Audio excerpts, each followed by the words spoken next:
Hello everyone and welcome to a new game. Phoenix Wright, Ace Attorney, Trilogy. Ashley, hello, how are you doing? As you can see, I have played this a little bit. I noticed something. This is second game that has 2014 and 2019 in the copyright section. Oh, by the way, I have finished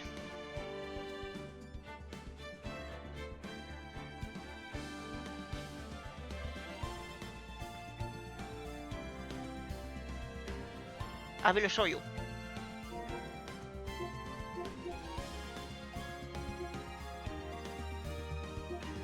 Sit here.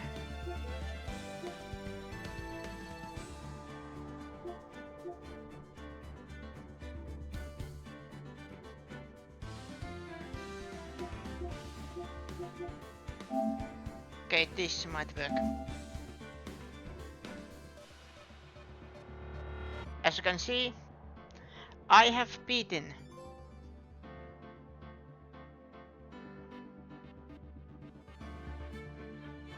the hells,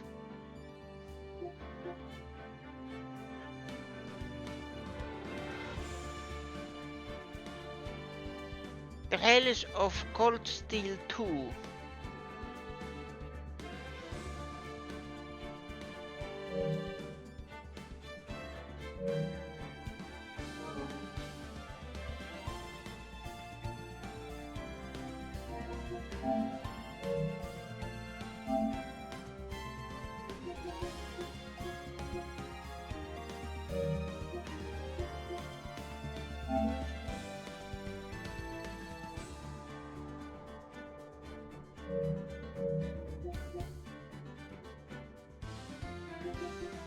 I am just thinking if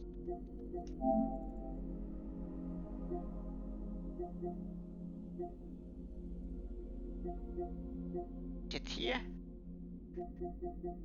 No?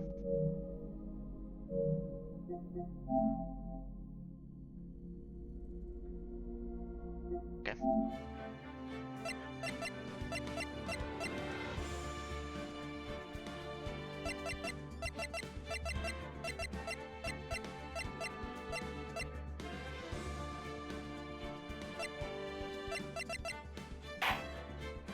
Oh, never mind.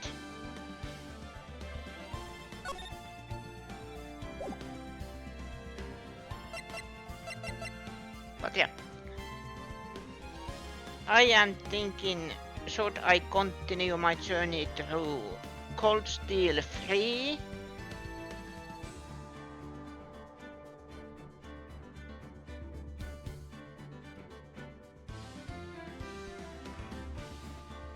Or should I play 0 next? But let's continue.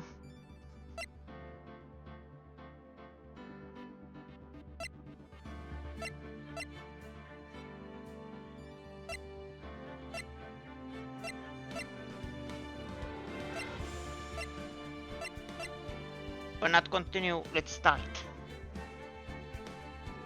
You say go back and play the race from 0, then play Azure, then play 3. Okay. I have on PC, I have the 0 and Azure. Yeah. By the way, those games are that I am playing on my own time. You know. With my own leisure. And as you can see, there is, I have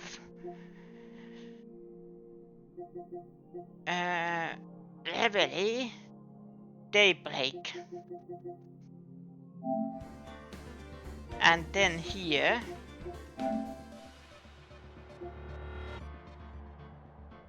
the Realms Beyond Horizon. But sadly, I have no room. What am I doing? And I am thinking maybe after trails in the sky. I want to stream those other games. What about Cold Steel 3 and 4? Oh. Here is 3. I have only... Yesterday, only thing I have done is put it up so it appears on my, beginning screen. But then...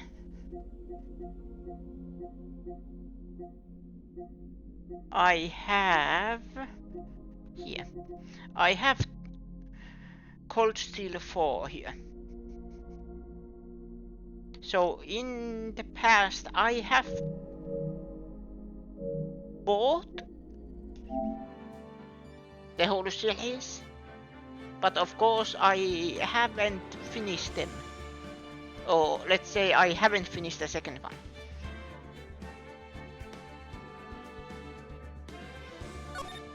Let's play this game.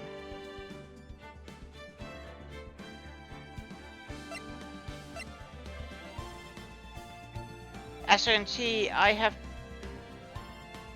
played on episode 3, I think.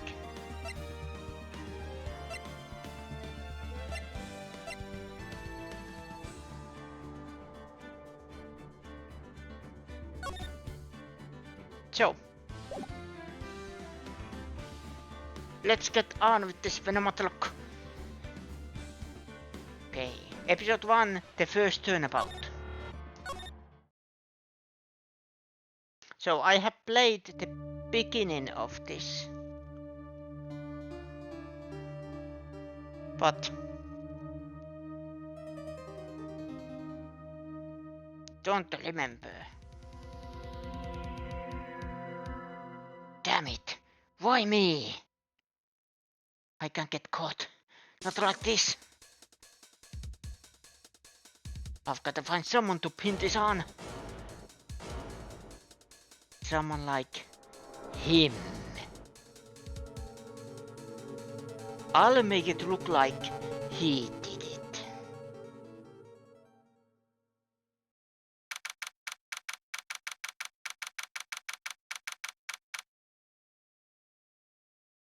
And the reason why they did this, that they revealed who actually did it and what probably happened, is because this whole thing is, well, tutorial. Like Colombo, they usually show you the killer. At least in this, I have a feeling it was only for the first case, because this is, like I said, tutorial. Question is, how do you then prove it?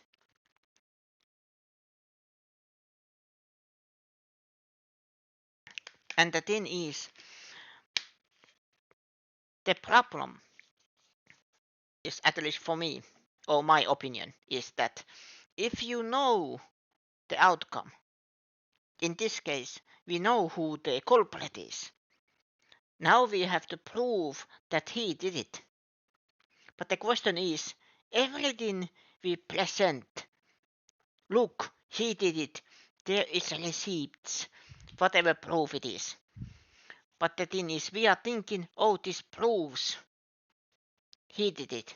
But then, someone who doesn't know what we know, in this case, who the culprit is, of course, to them, it doesn't prove anything. Or it is some skockens. What is the word? August 3, 9:47 a.m. District Court, Defendant Lobby number 2. Boy, am I nervous. Right. Oh, hiya, Chief. Phew, I'm glad I made it on time. Well, I have to say, Phoenix, I'm impressed. Not everyone takes on a murder trial right off the bat like this. It says a lot about you. And your client as well. Thanks. Actually, it's because I owe him a favor. A favor? You mean you knew the defendant before this case? Yes. Actually, I kind of owe my current job to him. He's one of the reasons I became an attorney. Well, that's news to me. I want to help him out any way I can. I just really want to help him. I owe him that much. It's over. My life, everything, it's all over. Is that your client screaming out there? Yeah, it's him. Death! Despair! Ooh! I'm gonna do it! I'm gonna die! It sounds like he wants to die. Yeah. Nick! Hey there, Larry. Dude, I'm so guilty! Tell him I'm guilty! Give me that death sentence. I ain't afraid to die. What? What's wrong, Larry? It's all over. I'm finished. Finished. I can't live in a world without her. I can't. Who took her away from me, Nick? Who did this? Ah, Nick, you gotta tell me who took my baby away. The person responsible for your girlfriend's death. The newspapers say it was you.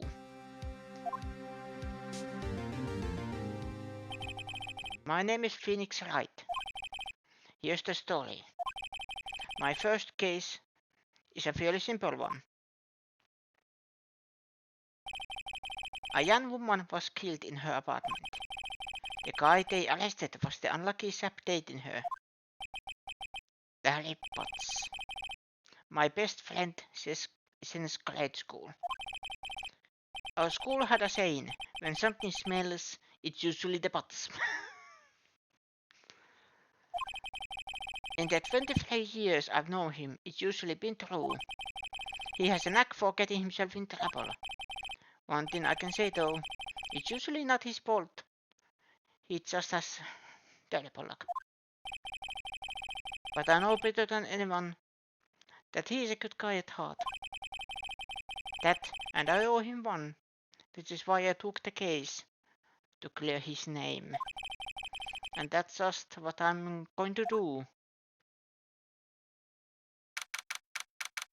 August 3, 10 AM, District Court, Courtroom number 2. Complete idiot, yes. But he's our idiot.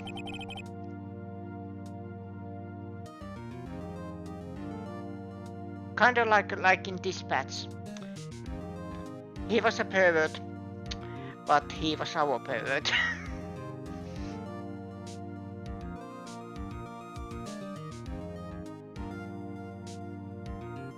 Yeah.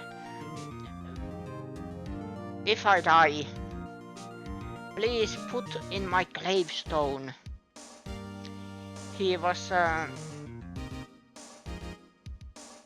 horny bastard, but he was our horny bastard.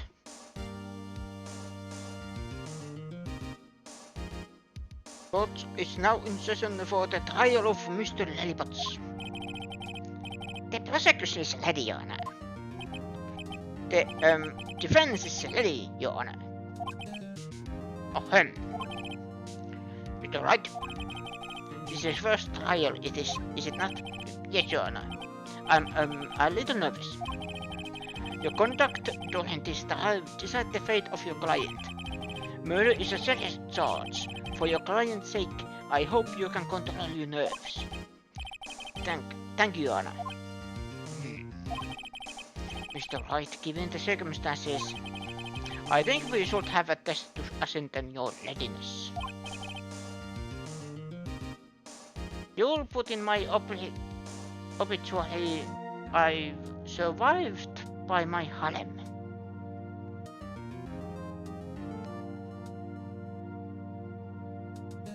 Yes, my harem might remember me. Yes, Your Honor. Good. 1 second. Eyesight fading. The test will consist of a few simple questions. Answer them clearly and concisely. Please state the name of the defendant in this case. Butz. The defendant, well, that's a Butz. Correct. Just keep your wits about you and you'll be fine. Next question. This is a murder trial. Tell me what's the victim's name? Phew, I know this one. Glad I hit the case report cover so many times. Wait. Oh.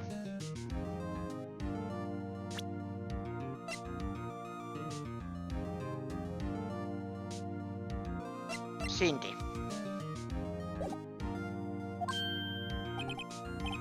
No way, I forgot. I'm trying to blank here. Phoenix, are you absolutely sure you're up to this? You don't even know the victim's name? Oh, the victim. Oh, of course I know the victim's name. I just forgot temporarily. I think a feel my plan is coming on. Look, the victim's name is listed in the court record. Just press R1 button to check it at any time, okay? Remember to check it often. Do it for me, please. I'm beginning. Mr. Wright, who is the victim in this case?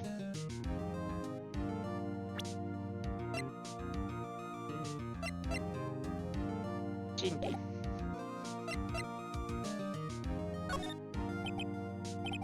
The victim's name is Cindy Stone. Correct.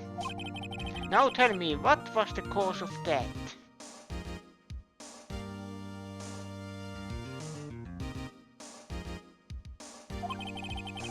She died because she was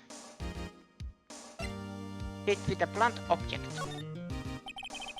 She was struck once by a blunt object. Correct. You answered all my questions. I have no reason why we shouldn't proceed. You seem much more relaxed, Mr. Wright. Good for you. Thank you, Your Honor. Because I don't feel relaxed, that's for sure. Well then. First, a question for the prosecution. Mr. Payne? Yes, Your Honor. As Mr. Wright just told us, the victim was struck with a blunt object. Would you explain to the court just what that object was? The murder weapon was the statue of the Thinker. It was found lying on the floor next to the victim. I see. The court accepts it into evidence. That's all added to the court record. Right. Be sure to pay attention to any evidence added during the trial. That evidence is the only ammunition you have in court. Use the R1 button to check court records frequently.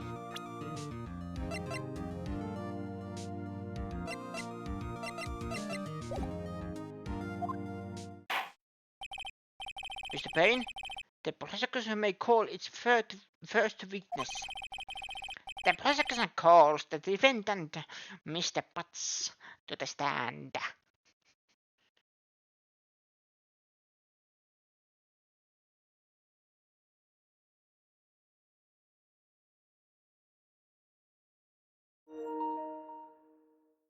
Oh.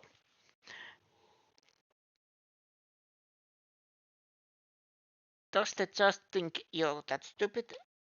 In reality, no, but it was kind of made as a tutorial, you know that. Oh, you can do this, you can do this. You know.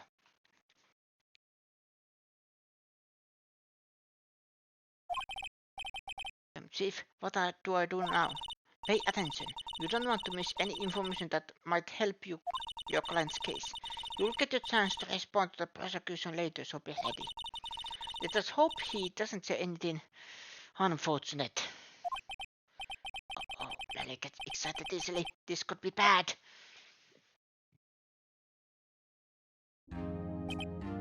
Ahem.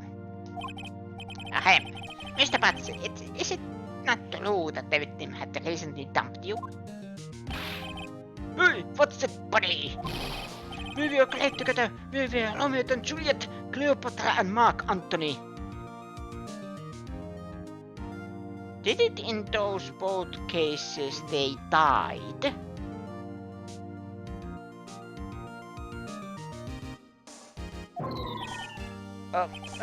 Didn't they all die?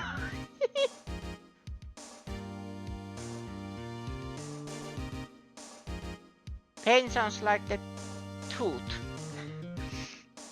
I was actually thinking the toe, but I wasn't dumped. She just wasn't taking my phone calls or seen me. Ever. What's it to you anyway? Mr. Butz, what you describe is generally what we mean by dumped. In fact, I try to give Pain, kind of like annoying voice, but then, with my voices, I don't want to be mean-spirited, if you understand what I mean. So I think that became, if tooth was a prosecution. In fact, she had completely abandoned you and was seen at a men. She had just returned from overseas with one of them the day before the murder. What do you mean, one of them?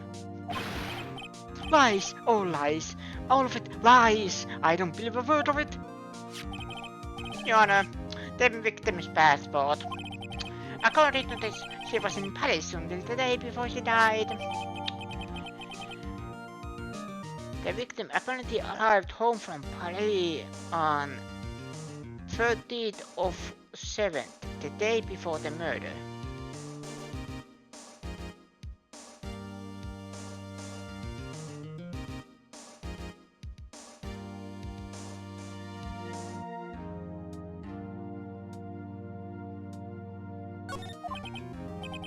Indeed. She appears to have returned the day before the murder.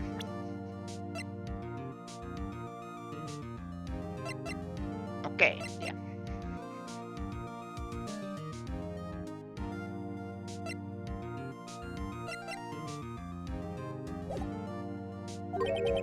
Dude, no way. The victim was a model, but did not have a large income. It appears that she had several securities. That is, sugar. Yes, some older men who gave her money and gifts. She took their money and used it to support her lifestyle. Dude. We can clearly see what kind of woman this Miss Stone was. Tell me, Mr. Butz, what do you think of her now? Right. I don't think you want him to answer that question. He really has a way of running his mouth in all the wrong directions. Should I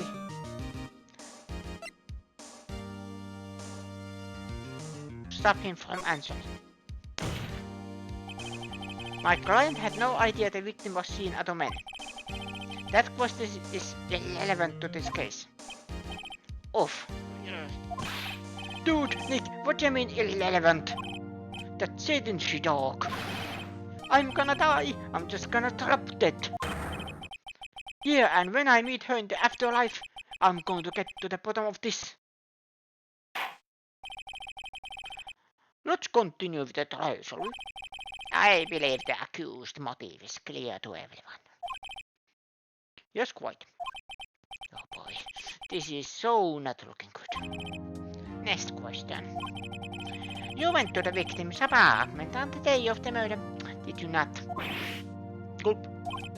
Well, did you or did you not? Well, maybe I did and maybe I didn't. Oh, she went. What do I do?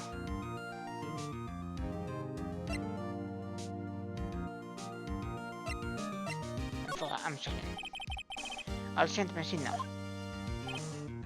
Lie like a dog. Oh, well, see, it's like this. I don't remember. You don't remember? Well then, we'll just have to remind you. I got a bad feeling about this. We have a witness that can prove he did go to the victim's apartment that day. Well, that simple was matters. Who is your witness? The man who found the victim's body just before making the gruesome discovery. He saw the defendant fleeing the scene of the crime. Order in the court. Mr. Payne, the prosecution may call its witness. Yes, Your Honor. This is bad. On the day of the murder, my witness was selling newspapers at the victim's building. Please bring Mr. Frank Soviet to the stand. Frank saw it. Subtle. Mr. Wright, you sell newspaper subscriptions, is this correct? Oh yes, newspapers, yes. Mr. Wright, you may proceed with your testimony. Please tell the court what you saw on the day of the murder. Witness account. Testimony. I was going door to door selling subscriptions when I saw a man fleeing an apartment. I thought he must be in a hurry because he left the door half open behind him. Thinking it strange, I looked inside the apartment.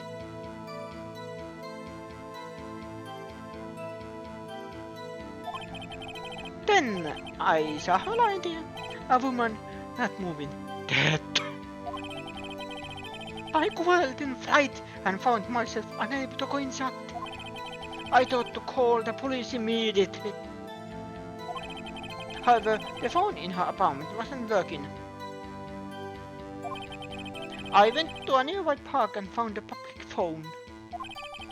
I remember the time exactly. It was 1 p.m.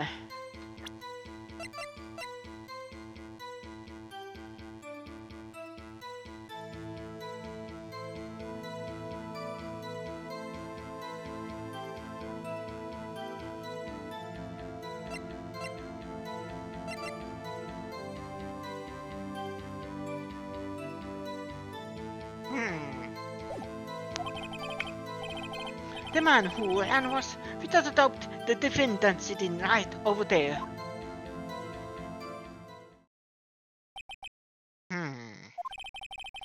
Why didn't you tell the truth? I can't defend you against testimony like that. Incidentally, why wasn't the phone in the victim's apartment working? Your Honor, at the time of the murder, there was a blackout in the building. Aren't phones supposed to work during a blackout? Yes, Your Honor. However, some cordless phones don't function normally. The phone that Mr. Wright used was one of those. Your Honor, I have a record of the blackout for your perusal.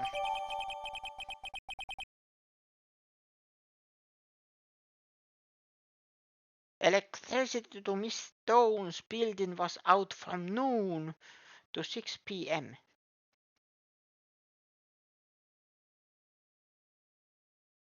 on the day of the crime. No, Mr. Wright. Yes, Your Honor. You may begin your cross-examination. Cross-examination, Your Honor? Isn't that a sexting?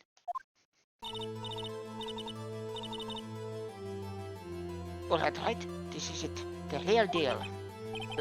What exactly am I supposed to do? Why, you exposed the lies in the testimony the witness just gave. Lies what? He was lying? Your client is innocent, right?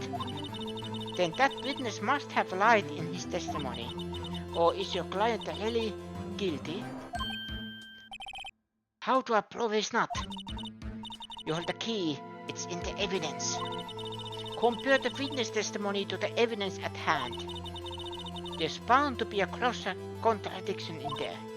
First, find contradiction between the court record and the witness testimony. Then, once you found the contradicting evidence, present it and rub it in the witness's face. Okay. It's not a sexting. How do you know? It might be. Open the court record with the up button. Captain pointed contradiction in the testimony.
I apologize. I thought he must be in the hurry because he left the door half open behind him, thinking it's strange or things at that moment.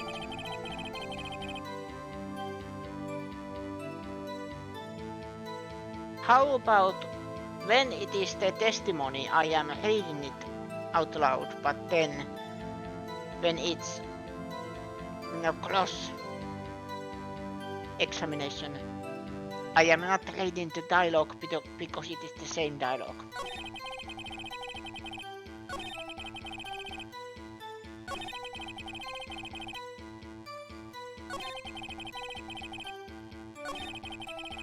There was one. It was 1 p.m. exactly. But the time of death is 4 p.m.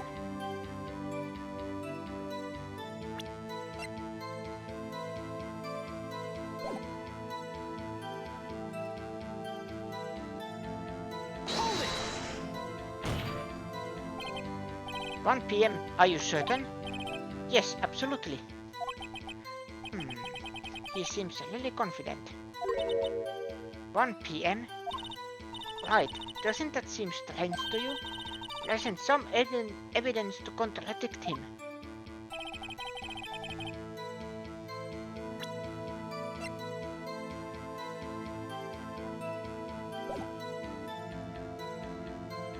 Hold it!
Oh, present here. Objection! You found the body at 1 p.m., you sir? Yes.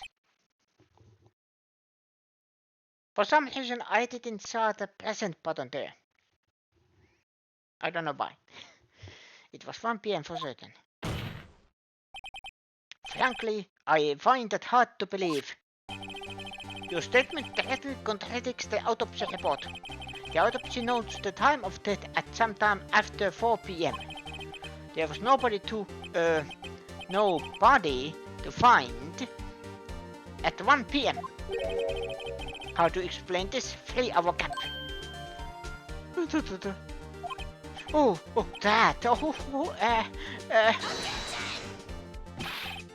This is trivial. The witness merely forgot the time. After his testimony, I find it hard to believe.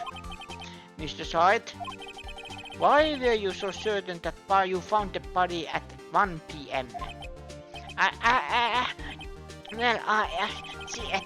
That's a really good question. Great job, Wright. Way to put him on the spot. That's all you have to do. Point out contradiction. Lies always beget more lies. See through one and the whole story falls apart. Wait, I remember now. Would you care to give your testimony again?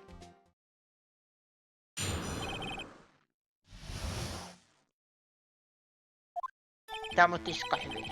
You see, when I found the body, I heard the time. There was a voice saying the time. It was probably coming from the television.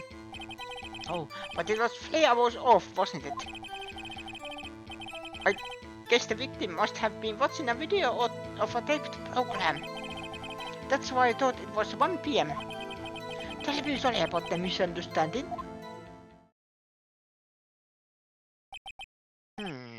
I see. You heard a voice saying the time on a taped program. Mr. Wright, you may cross-examine the witness. Right. You know what to do. I've got this one.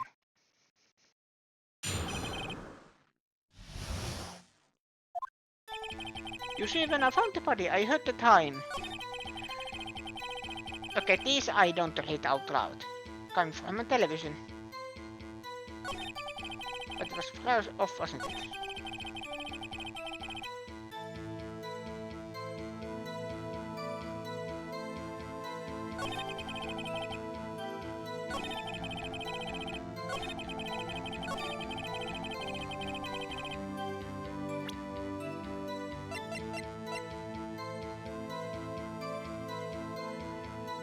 Objection!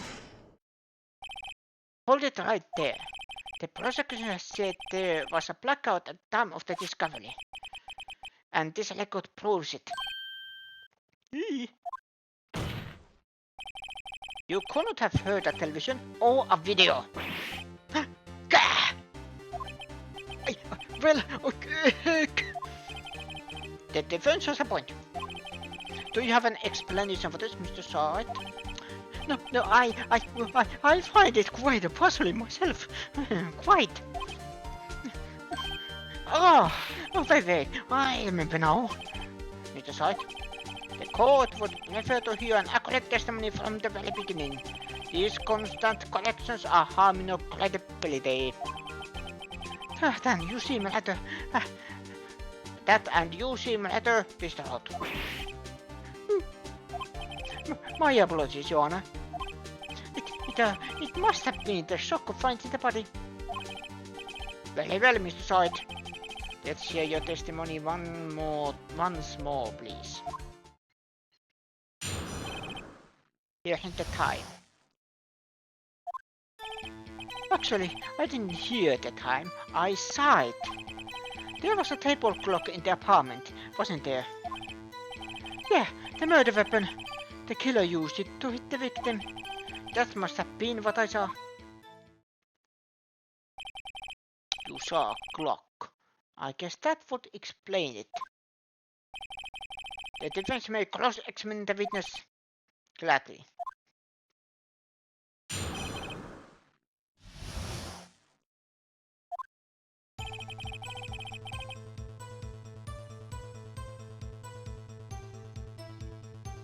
Actually, I didn't hear at the time. I saw it.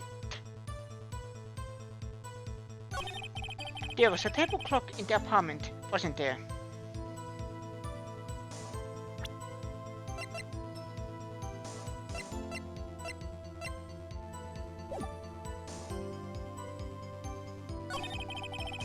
Yeah, the murder weapon. The killer used it to hit the victim. Hold it! The murder weapon? Yes, the temple clock that was used as a weapon. That's what I just said. Did you doze off in the middle of my testimony or something? Something's fishy here.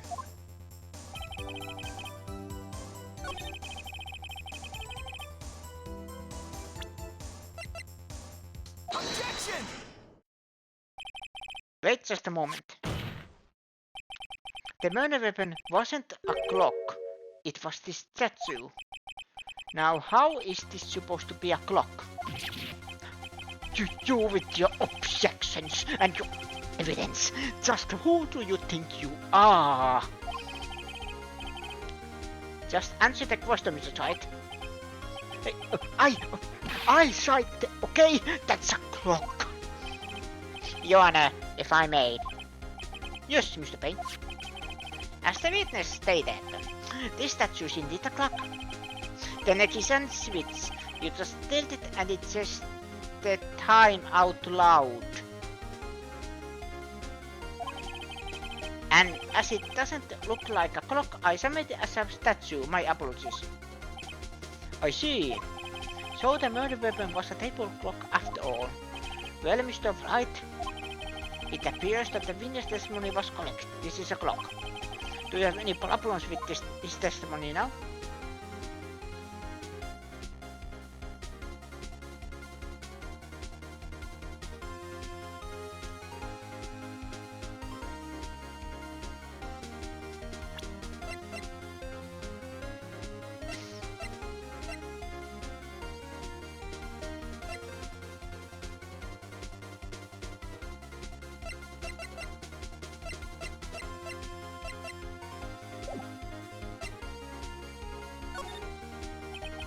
Your Honor, there is a gaping hole in the witness testimony. The only way he could have known the weapon was a clock is to hold it in his hand. Yet the witness testified that he never entered the apartment. Clearly a contradiction. Indeed. The witness knew it was a clock because he...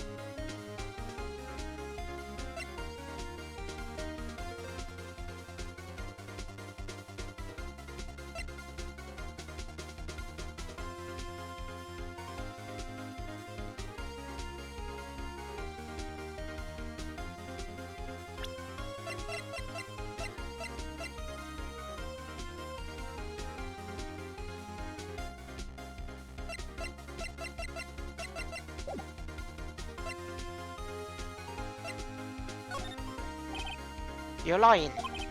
You were inside the apartment on the day of the murder. Oh yeah? Prove it! Prove I went in there. I do better than that. I can prove you were the one who killed her. You struck her with the clock and the shock of the blow triggered the clock's voice. That was the sound you heard. Order in the court. Interrogation. Please continue, Mr. Wright. Yes, Your Honor. Mr. Wright, the sound must have left quite an impression on you. Understandable, since the murder weapon spoke just as you hit the victim. That voice was burned into your mind. That's why you were so certain about the time. What's the meaning of this? This is all baseless conjecture. Baseless? Just look at the witness's face. Would the witness care to elaborate? Did you strike the victim with the clock?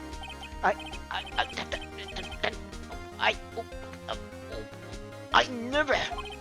Look, the clock. I had no. When I.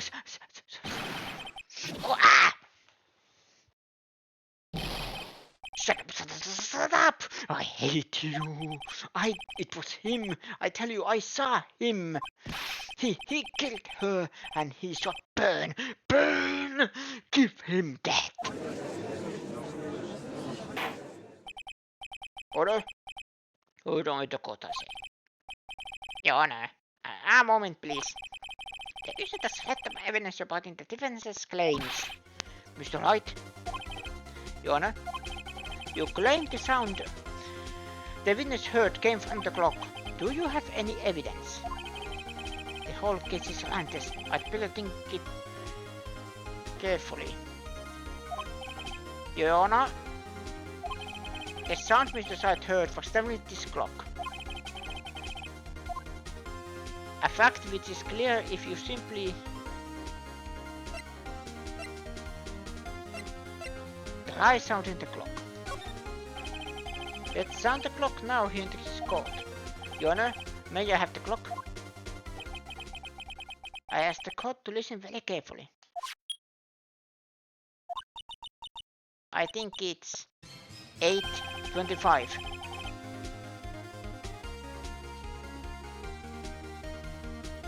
Oh, I didn't notice. Soul, hello. Welcome. How are you doing? I was so focused. That certainly is a strange way to announce the time. Well, he is the thinker after all. So we've heard the clock. What are your conclusions, Mr. Wright? Mr. Payne? Can you tell me what time it is now? It's 11:25.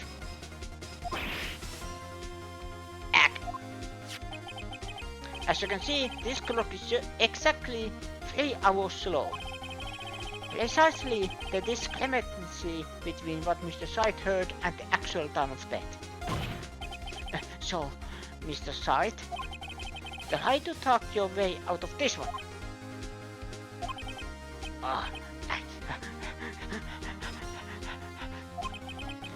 You forgot one thing. Uh-oh, what's she talking about now?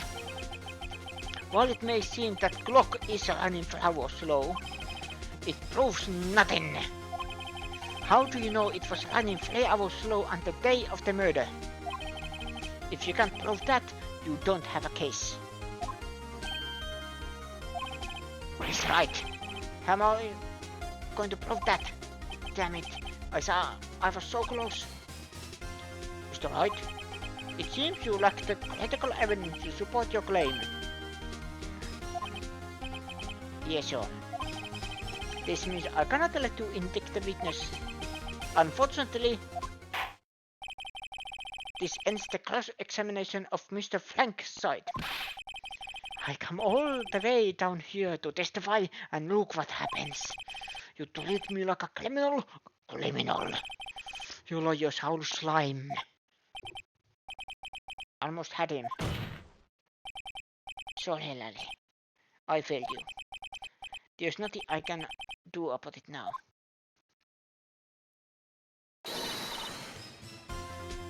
Not so fast, Mr. Sight.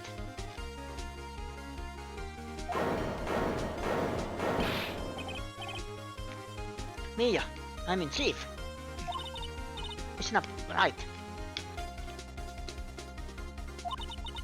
Don't throw this one away. Not like this, think. But Chief, it's over. I can't prove the clock was slow the day of the murder. Nobody can prove that. Well, yes. But that doesn't mean you can't still win. Try thinking out of the box. Don't waste time doubting the facts. Assume the clock was 3 hours slow and think about through it. Ask yourself, why was the clock 3 hours slow? Figure out the reason and you'll have your proof. Right? Right? Can you think of a reason as to why the clock will be 3 hours slow?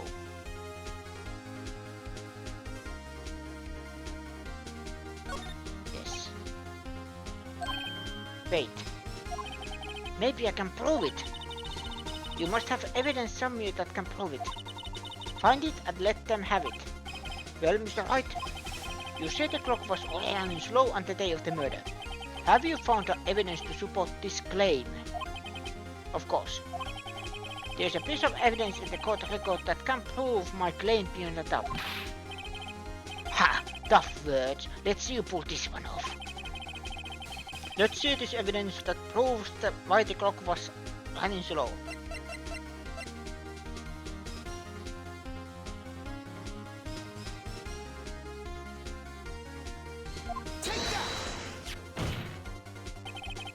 The victim had just returned home from abroad the day before the murder.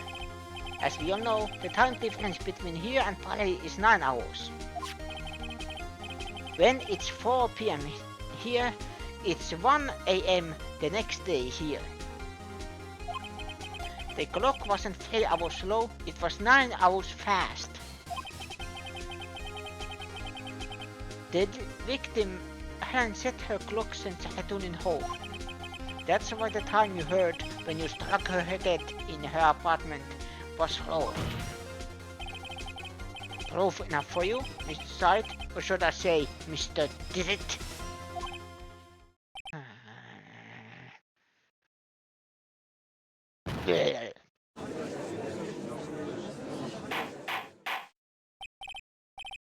Order, I say.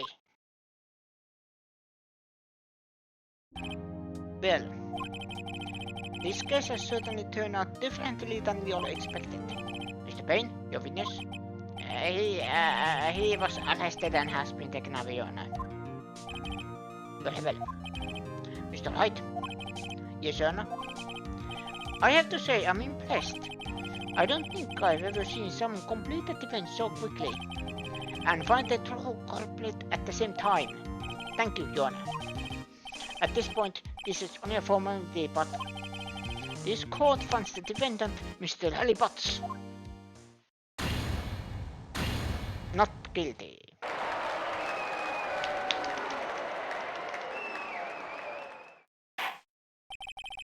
And with that, this court is adjourned.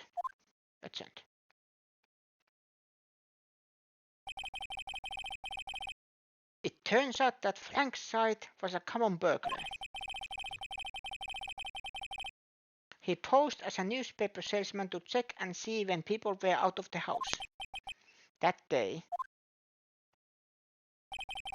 when Larry went to her apartment, the victim wasn't home. After he left, Mr. Sight let himself in to do his dirty work. While he was searching her place, the victim returned. Flustered, Mr. Sight grabbed the nearest blunt object he could find.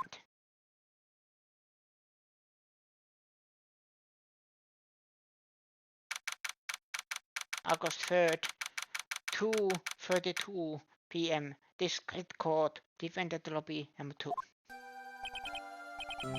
Phew, I still can't believe we won. Right, good job in there. Congratulations. Thanks, Chief. I owe it all to you. Not at all. You fought your own battles in there. It's been a while since I've seen a trial end on such a satisfying note. I've never seen the Chief looking this happy. If she's this glad, imagine how Lally must feel. My life is over. Lally, you're supposed to be happy. What's wrong now? Oh, Nick. Don't worry about me. I'll be dead and gone soon. Good. Wait, no. I mean, bad. Lally, you're innocent. The case is closed. But my Cindy Windy. Gone, man. Gone forever. Lally, she was... Never mind. Congratulations, Lally. Lally? Yes, you. I can practically see the headlines now. Harry Butz, innocent. Thanks. You won.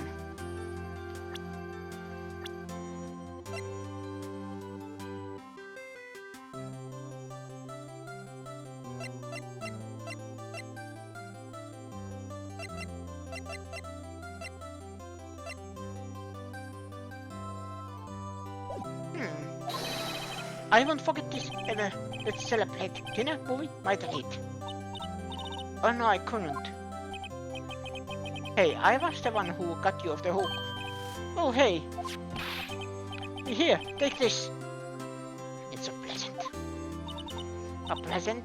For me? Wait, wasn't this the evidence that... Actually, I made this clock for her. I made one for her and one for me. Really? You made this? Well, thank you. I'll keep it as a memento. Yo, Nick. Can you believe it? I was so into that chick. And she was just playing me for a fool. Don't that make you wanna just cry? Larry. Are you so sure? Excuse me? I think she thought quite a lot of you, in her own way. Nah, you don't gotta sympathize with me, it's okay? Oh, I'm not sympathizing, really. Isn't that right? Don't you have something to show your friend? Something that proves how she felt about it? Oh, yeah, right. What the heck is she talking about?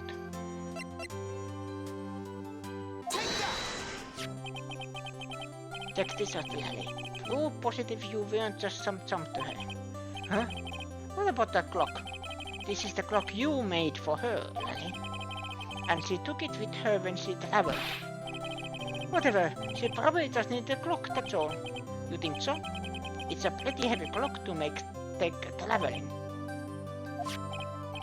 Well, make of it what you will. Hey, Nick. I'm glad I asked you to be my lawyer. Really, I am. Thanks. Hope that made him feel a little better. Right. I hope you see the importance of evidence now. Also, hopefully you realize things change depending on how you look at them. People, too. We never really know if our clients are guilty or innocent. All we can do is believe in them. And in order to believe in them, you have to believe in yourself. Right. Listen, learn, grow strong. Never let go of what you believe in. Never. Well, I think our work here is done. Shall we be off? Yeah, I guess so. Say, how about dinner on me? We'll drink a toast to innocent Butz. Yeah. Oh, speaking of Harry, you were saying part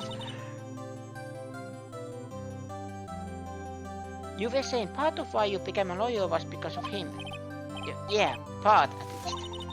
You'll have to tell me more about it sometimes, maybe over drinks.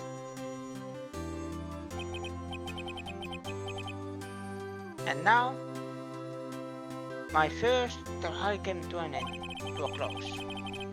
Gally slapped me on the back and said, "Zeke, it's good to have friends, but I'm pretty sure he's not going to pay us, unless you count the clock he gave me." I didn't know it then, but that clock was soon going to be at the center of another incident. And my promise to tell the chief about me and Larry will be one promise that I won't be able to keep.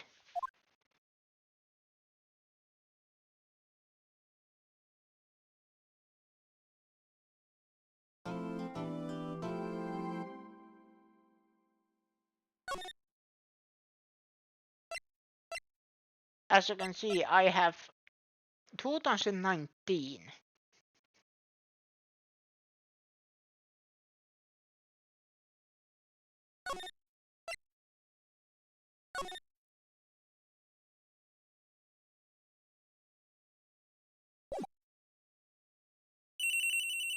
So this is 7 years in the making. Hello, this is Maya. Hey Maya, it's me. Mia! What's up? You haven't called in a while. Sorry, I've been so busy. How you been? Well, lonely, and it's all your fault. Nah, I'm just teasing. I've been great. I'm finally getting used to having my own place. That's good to hear. Actually, I'm calling because I have a favor to ask. I know. You want me to hold evidence for you. Sharp as always. There's a lot of buzz about the upcoming trial. I just don't feel safe keeping the evidence here.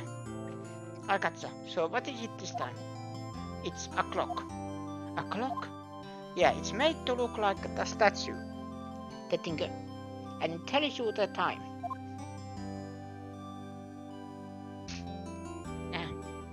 I thought you might like it. You always like toys. Hey, I'm not a little girl anymore, sis. No. You know I'm only teasing. Ah, I should probably tell you the clock isn't talking right now. Huh? It's not working? That's lame. I had to take the clockwork out, sorry. I put some papers inside it instead. Papers? Is that the evidence then? Well, there's a possibility that it might turn out that way, yes. Can you come by the office tonight, say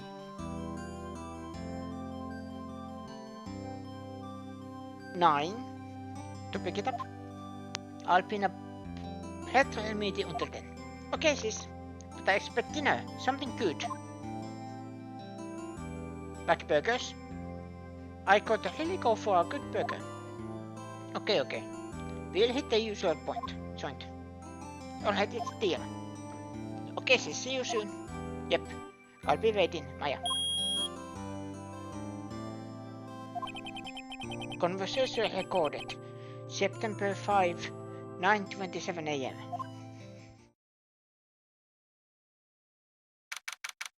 September 5, 8:57 p.m. Faye and Co-law offices. Now, Miss Faye, I'll take what's mine. The papers. I'm sorry, but I can't give you what I don't have. Miss Faye, you are a poor liar. Why, I see it right over there. That must be the tinker that swallowed those papers. How could you know? Oh, you are not coniferous of my background. Gathering information is my business, you see. I should have been more careful. Oh. My dear Miss Faye, I am so very sorry. But I am afraid I must ask you for one more thing. Your eternal silence. Farewell, Miss Faye.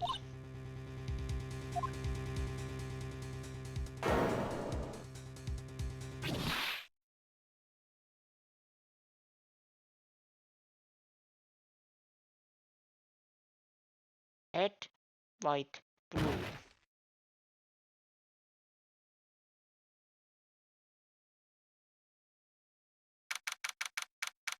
September 5, 9:08 p.m. Faye and Cola offices. Oh, I'm late. Huh? That's strange. Guess the chief left without me.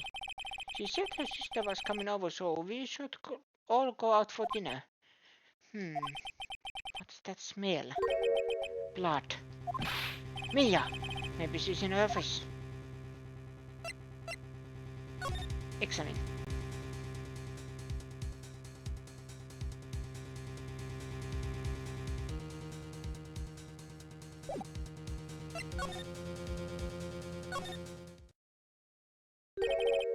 That smell. Blood. Soap. Someone's there. Chief!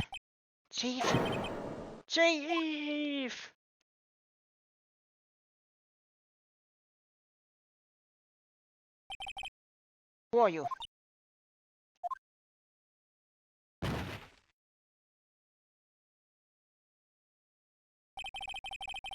The strange girl dropped out cold. I left her lying on the office sofa. I went back to the chief where she lay under the window.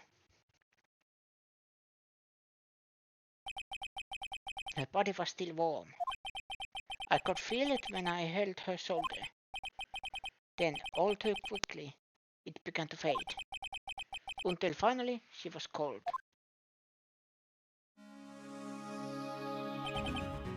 Chief. Examine. Some shards of glass are scattered on the floor. They seem to be remains of a glass Wright stand. It's interested with the Wright blood. How ironic that this became the Werner weapon again. Chief, it's hard to see her like this, but if there are any rules here, she was struck on the head with a blunt object. She probably died instantly. The Tinker, lying next to her, must have been the murder weapon.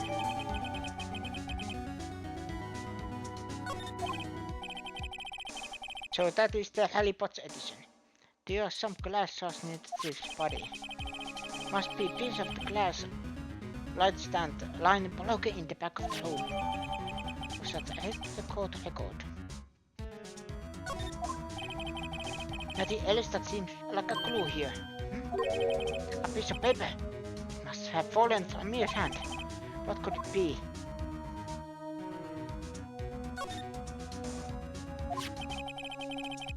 A word is written in blood on this scrap of paper.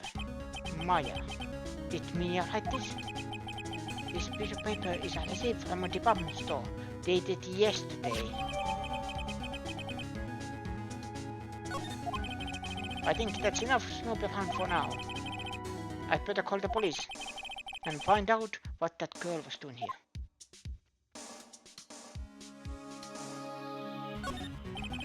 It's painful to look, but I have to for Mia's sake. Hit with the blunt weapon.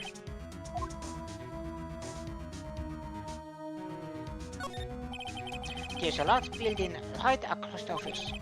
The Gate Water Hotel, a nice luxurious place.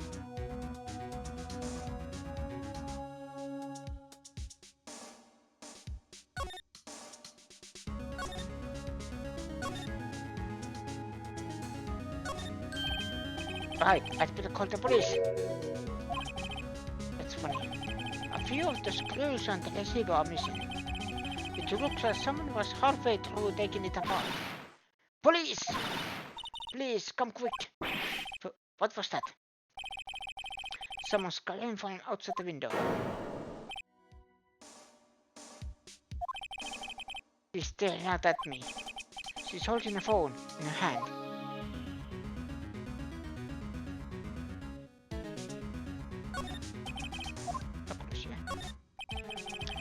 The Faye and College Eric is written in the chief's ultra-neat handwriting. It's a small office, but it makes a good bit of money. The phone receiver is missing a few screws. I better not use it.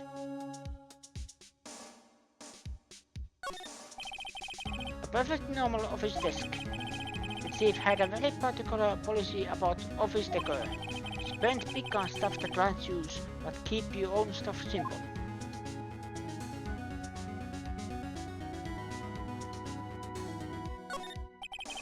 All the chief's important documents are packed in here. This is where she filed her case records and listed the rulings. Surprisingly, the chief was never good with machines. About all she used this PC for was email. She picked up this ancient model at some garage sale for practically nothing.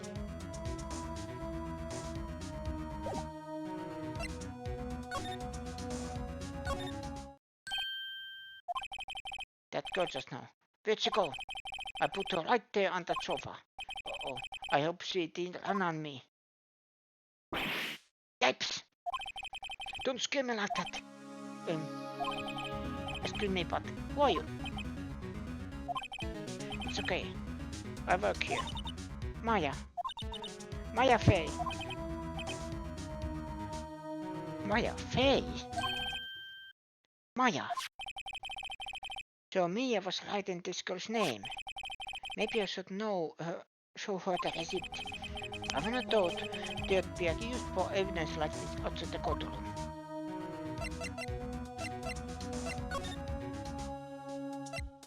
You're chief. So you're the chief's sister. I'm her younger sister. And you were here visiting this late at night? Yes. She said she wanted to keep some evidence for her. Evidence. Yes. It was that clock. It was the Tinker. What happened? She seems to be a shock. I don't want to disturb her, but I have to know. Excuse me. Can you tell me what happened? I came in. The room was dark. And she's... So she was already dead.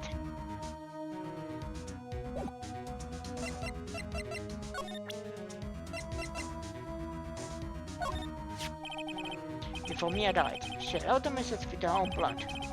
She wrote it on the back of this receipt. That's my name! But why would she write my name? Please just calm down. Why would she write my name? Oh, now I've done it.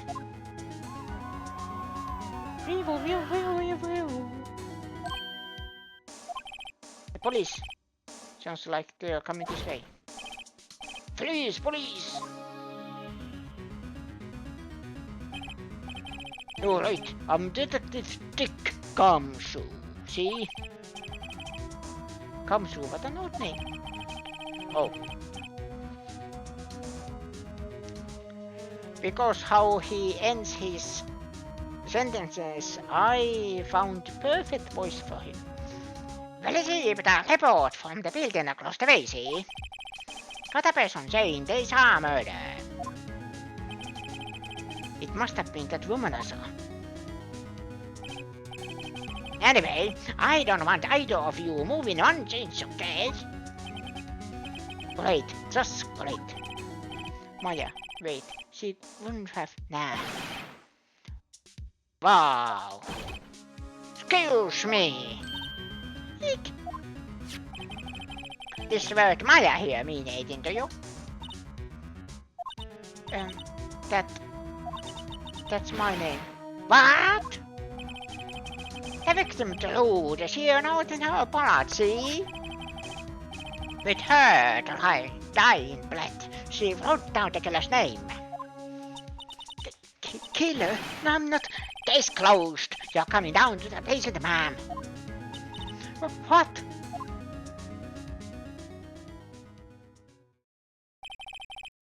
Mia's younger sister Maya was arrested on the spot. I was taken in for questioning and didn't get out until the next morning. My eyes were heavy, but I couldn't sleep. I sat around, waiting for visitor hours to begin at the detention center. I had to talk to Maya as soon as possible. September 6, 9:07 a.m. Detention center visitors room. Well, they have poor Maya locked up like a criminal.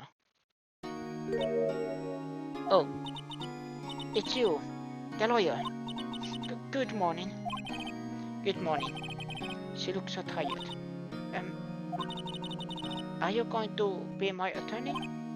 Well, that's what I wanted to talk to you about.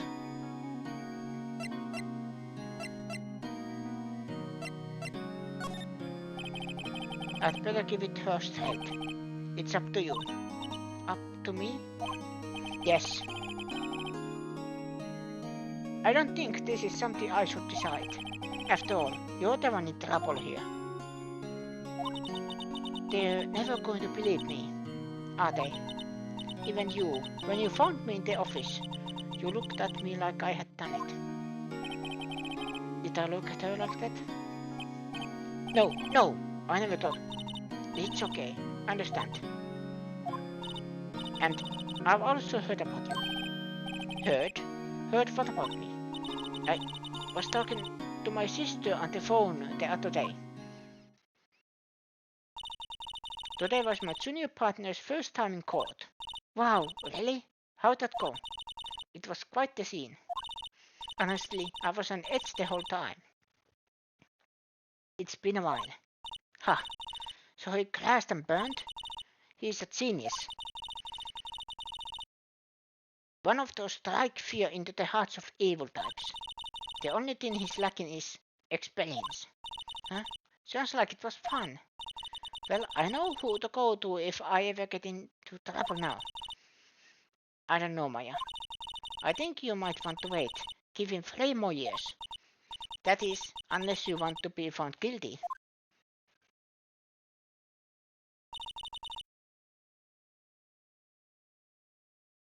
That's what she said. I'm sorry. I didn't mean to insult you. No, it's okay. It's true, I guess. But at the same time, I can't just sit by and watch. When I think of the person who did this to Mia.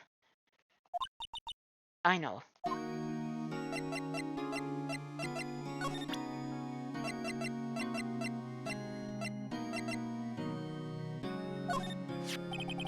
This was lying next to the thief's body. I saw that too. They said they thought these were pieces of broken light stand. Yeah, that seems about right. Though I'd never heard of a glass light stand before this.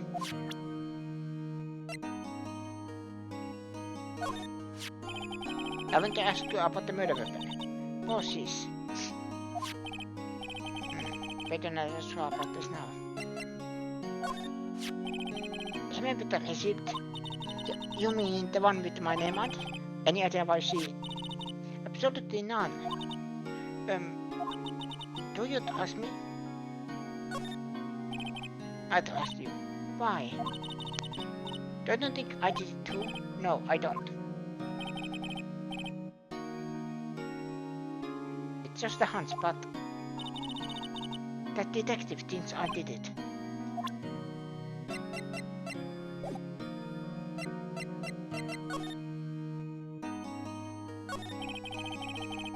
Maya, there's something I've been wanting to ask you.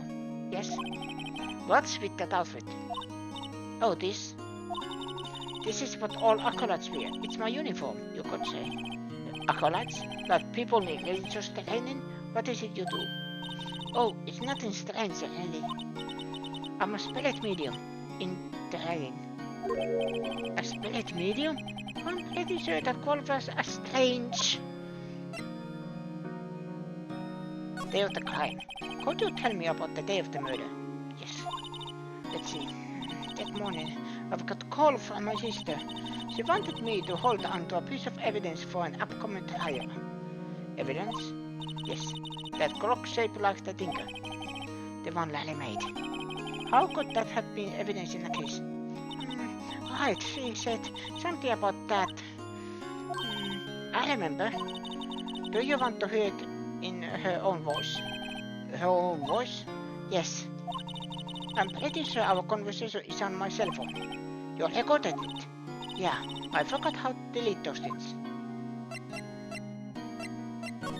Cell phone. So you say you have a conversation with your sister on your cell phone. Let's hear it. Right.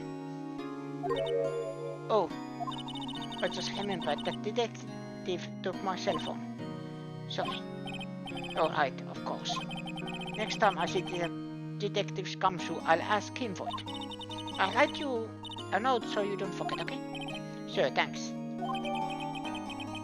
Maya's memo added to the court record. A conversation I had with my sister is recorded on my cell phone. Maya's memo.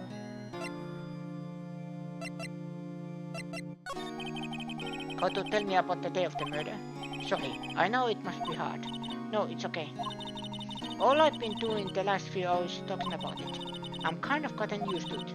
Let's see, that morning I got a call from my sister. She wanted me to hold on to evidence of a...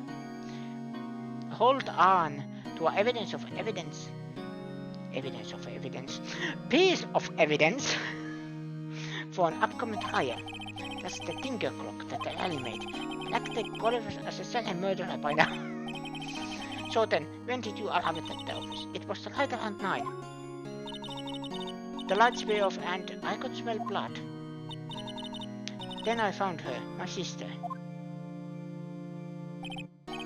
Thanks, Maya. That's all I need to hear for now. So you're an acolyte, medium in training. That's right. The Fae family, especially the women, have always been very sensitive to the spirit world. Wait a second, you said the Fae family? So Mia was into this stuff too. Of course. She left the mountain to follow her career, she said. Her powers were first class too. I had no idea. Wait. What? So you're a real honest to goodness spirit medium with ESP and all that? Yes, in training. Well, can you contact me spirit then? We can just ask her who killed her. I'm sorry. I'm still in training. I couldn't do something like on that level. I thought that would be too easy. Something the matter? I was wondering, could I ask you a favor? This is the address of a famous lawyer. My sister gave me this a long time ago. She said if I was ever in trouble, I should call him. And well, I'm in trouble. Do you think you could go ask him to represent me? Sure, why not? I'll go ask. Thank you so much. I have no one else to turn to. Hey, what about your parents? I see. Don't worry. Leave it to me. Thank you. The trial is tomorrow at 10 p.m.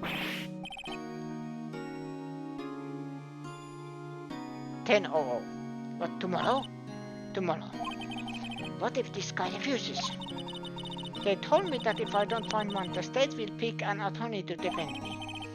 When will that happen? They are giving me until 4 this afternoon. And visiting hours are almost up. I'd better hurry. Right, I'll be back.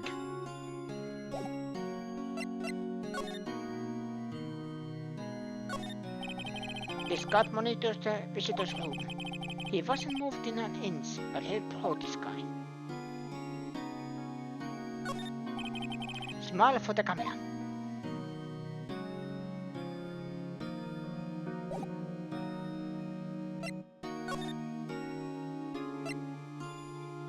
Grossberg Law Offices. September 6, Grossberg Law Offices. According to the receptionist, the big boss is out. She couldn't say when he'd be back. It must be hard to keep track of everything when you're a famous lawyer. Not to mention run an office like this. I guess I'll just have to come back later. That painting has been bugging me ever since I stepped in here. The oil paint is so thick it's practically giving me a stuffed nose. I'm sure the price is nothing to sneeze at either, for that matter.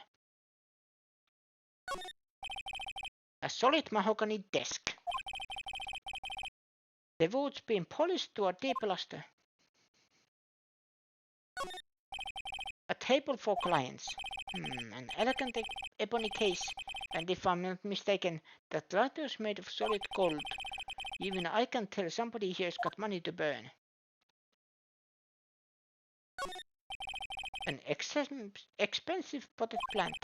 No idea what kind of plant it is, but it's probably the most expensive one available. Expensive looking mahogany bookshelves filled with expensive looking books. Funny, they don't look like they've ever been read.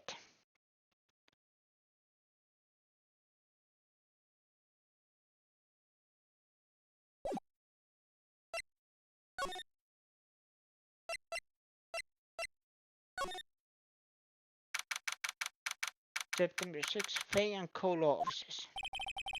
The office is filled with police officers. They're all busily searching for clues. Hey, you there! This is a crime scene, pal. No trespassing. Oh, sorry, don't I know you from somewhere? Wait, you're that Butz guy, aren't you? No, Phoenix Wright. How could anyone mistake me for Lally? I guess I got the wrong names right. Sorry about that. That's Butz guy. He was a killer, and you're no killer, right?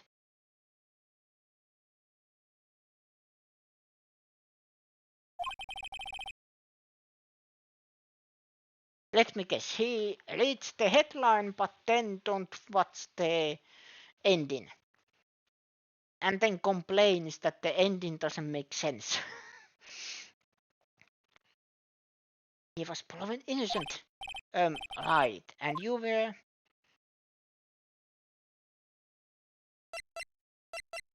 Detective Gumshoe. Gumshoe, wasn't it? Dick Gumshoe?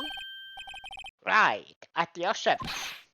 Hang on, that's Detective Gumshoe to you, pal. Anyway, get the name right. And don't go calling me Dick. Hey, Dick, get over here. Yes, sir. Be right there.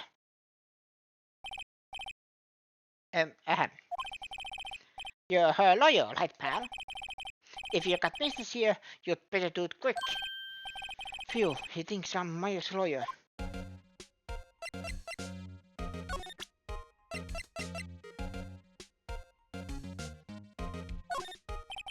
I was wondering, did you see Maya face cell phone? Oh, that I have that. Yeah. Do you think you could give it back? Sir, I mean, wait a second, pal. The Reggie lawyer. Uh-oh, he's onto me.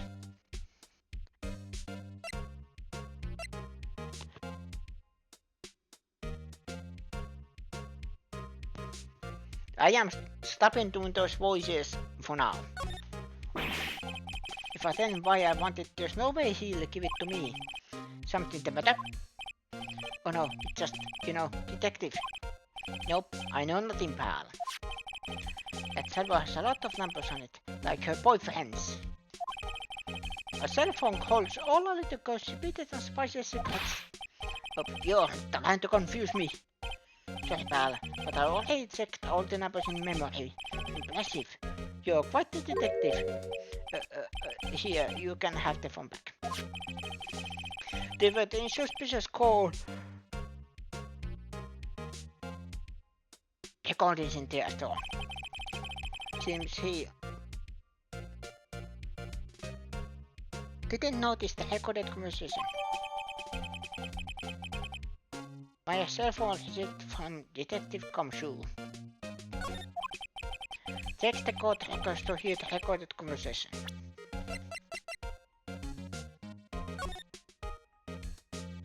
Yeah, what's up? You haven't called in a while, actually. Yeah, this is the conversation.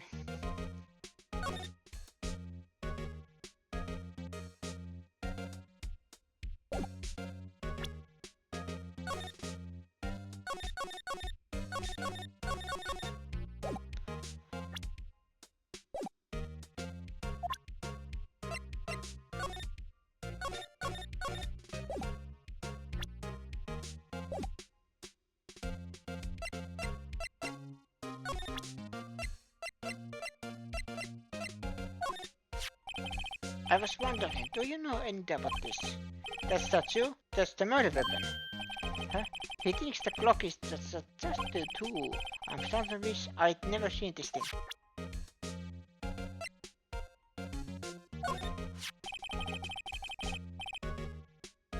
There was broken glass at the crime scene, right? Oh, that. Seems like a glass stand next to the victim fell over. The glass shards were pieces of the broken stand.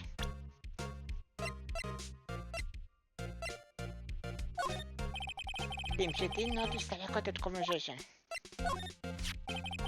There was a piece of paper next to the victim, wasn't there? Yeah, the one with the killer's name written on it. Are you sure that Mia wrote it herself?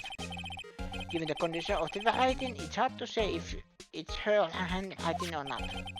So there's no proof that Mia wrote it.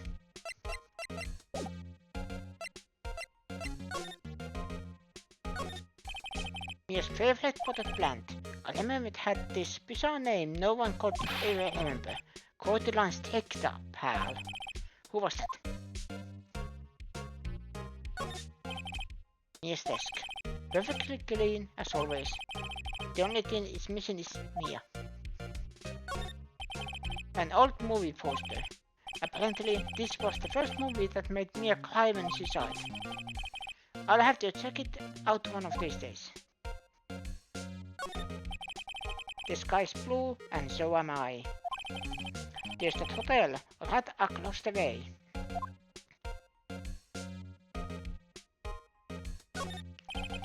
There's a horrendous amount of legal books here. Scarier still is that Mia probably read all of these. Mia. About Miss Faye. Did you do an autopsy? You want to know the results, eh? Now don't you look at me like that, pal. It's no use. She might have been your boss, but that doesn't mean you get any special treatment. Alright. You can see the report, but that's all. Autopsy report recorded. Time of death 9 PM.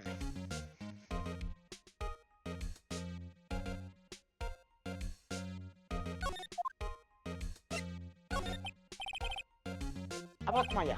Yeah, I'm looking forward to the trial.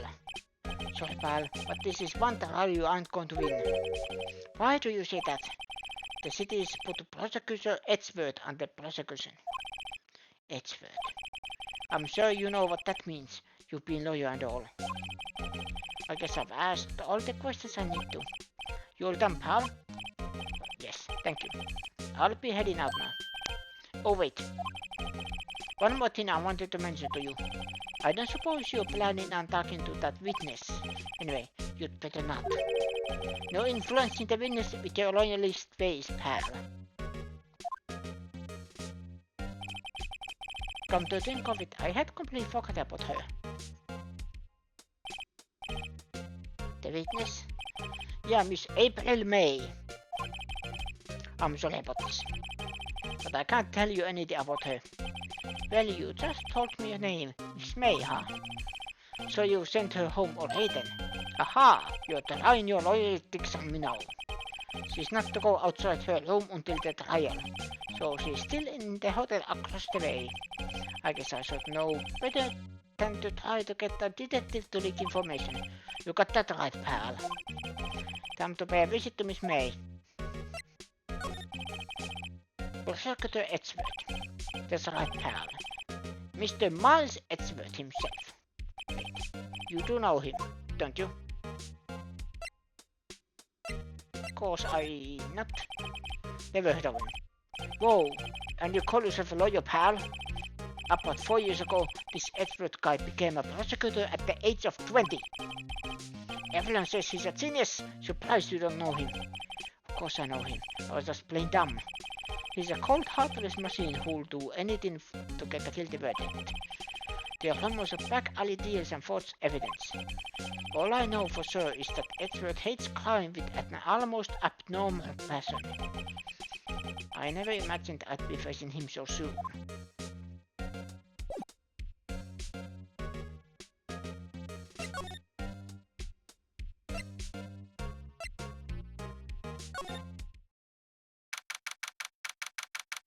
Gate for the hotel. Room 303, September 6.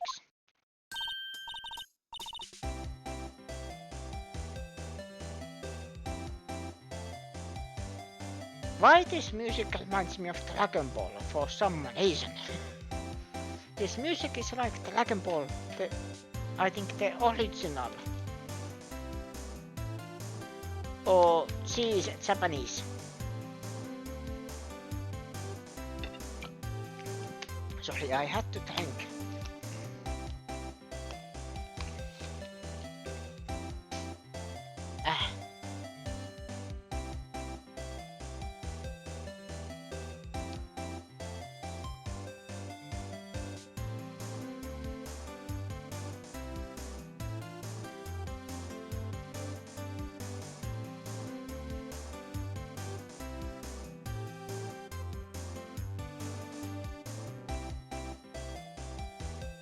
Just a little bit.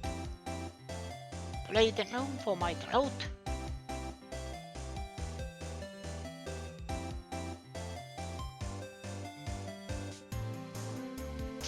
Okay. Well, hello there, handsome. Hi, smooth, little smooth. You're the lawyer, aren't you? The detective told me. He said, don't say nothing to the lawyer, pal. Tee-hee. Memo to self. Thank detectives come through for making my job harder. See, this is all like something out of a movie. It's also exciting. I can hardly contain myself. Oh, let me freshen up so I can look at the part of the beautiful eyewitness. I pity the lawyer that has to cross-examine this one. Here. There's a screwdriver stuck in this drawer. I wonder what's inside. Let's take a look. Hey! What are you doing? No touching. Oh, bad boy. You really shouldn't pry around in other people's rooms now. You wouldn't want to make me upset, would you? Upset? I thought she was going to explode for a second there. I wonder what could be inside the drawer. The late summer sunlight streams through the window. There's the Faye and Co. law officers building, of course. You can see the inside of the room pretty clearly from here. I think it would be a little difficult to recognize a face from this distance though.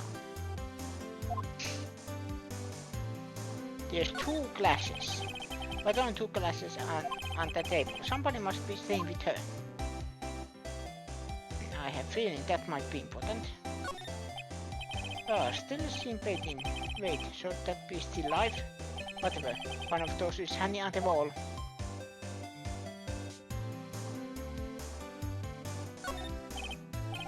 What's inside the wonder? Cough, cough, cough. Maybe later.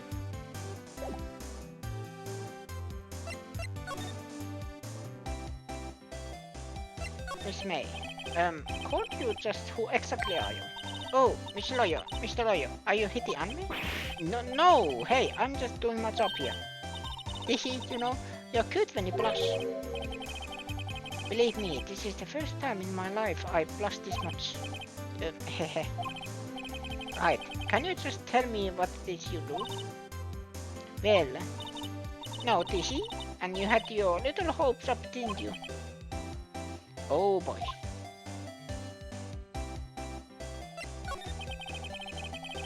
Do you think you could tell me something? I need to describe what you observed at the time of the incident. Oh, observe, incident? You sound just like a lawyer in the movies. I like a man with a big vocabulary. Better not encourage her. You know that thing that happened that day, the bad thing. What did you see when it happened? I don't suppose you could tell me about it. Can you please? Let me see. Oh well, dream on. If you want to know, you'll just have to come to court tomorrow, Mr. Lawyer. Oh boy. This room. I see there are 2 glasses on the table. Is someone staying here with you? Oh, what amazing powers of observation. You must be one of those famous detectives, like on television. Oh no, not me. I'm just a lawyer. Same is a big detective. Why don't you go look for clues? The garbage, Miss May doesn't like nosy little lawyers. Oh boy.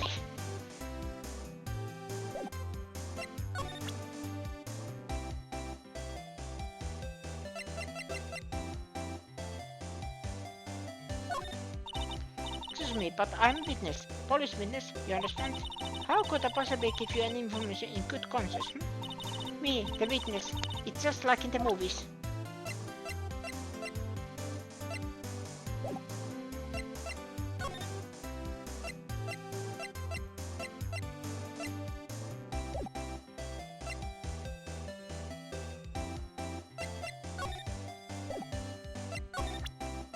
There's nothing, I believe not.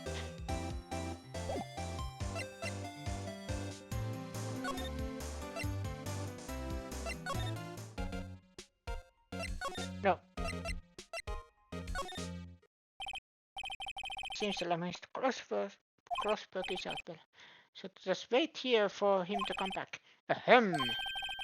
That wasn't the most over-the-top clearing of the throat I've ever heard.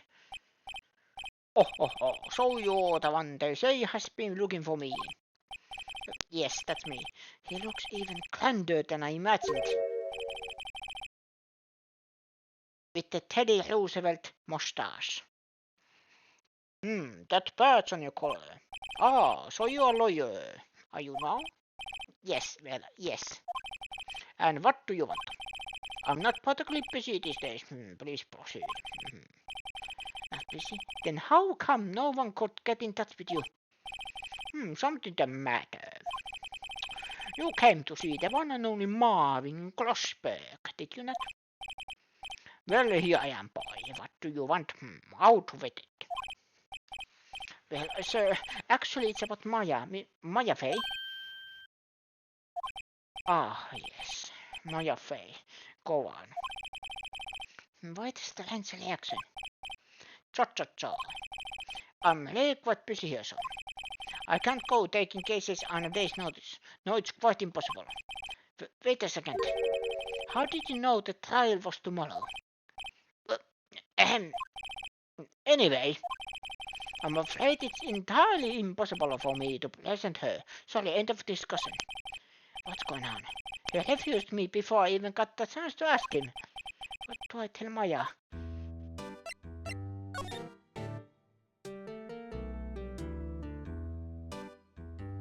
Fatia549, thank you for the follow. How are you doing? Welcome to Phoenix Wright, where we make things right. How can you just refuse like that? Please tell me why you want to take the case. Well, you see, I'm busy, you see. But the client is Mia's sister. Mia trusted you. She knew her sister would be in good hands. Yes, of course, I know that. However, I'm sorry, but I just must refuse. Sorry, goodbye. Creep. Fine. I don't have time to argue with you anyway. I'll go look elsewhere. Think not. Did you say something? I think not, I said. What do you mean? I'm terribly sorry. But I'm afraid that no lawyer worth their salt will take on this particular case. Terribly sorry, my boy. Why? I cannot say. I beg your pardon, but could you leave now? I've nothing but more to discuss with you. What's going on here? I have now memories are coming back to me. Because, like you saw in the beginning,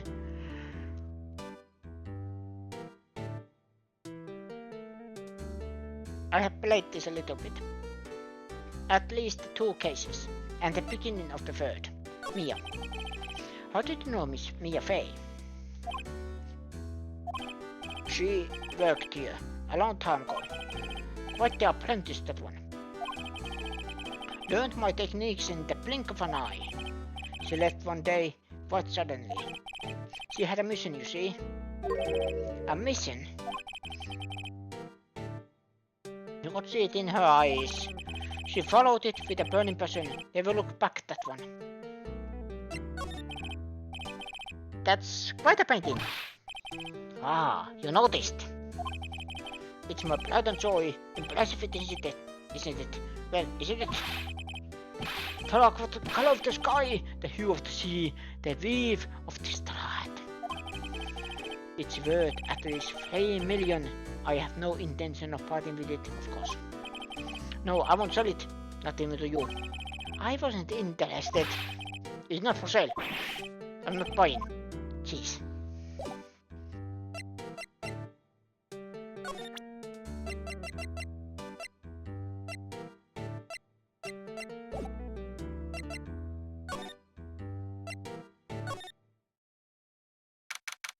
September 6, 3:42 p.m. Detention Center. Hiya. Oh, you're back. Did you find the lawyer? Well, what do I tell her? Well, see, just be honest. I really don't think you should use that guy. He didn't seem healthy. He was all skin and bones. What really happened? You don't mean he refused to help? Look. I see. I've been abandoned then.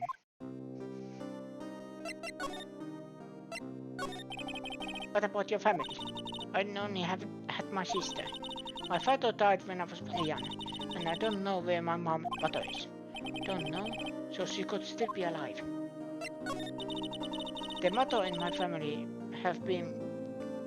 The women in my family have been mediums for generations.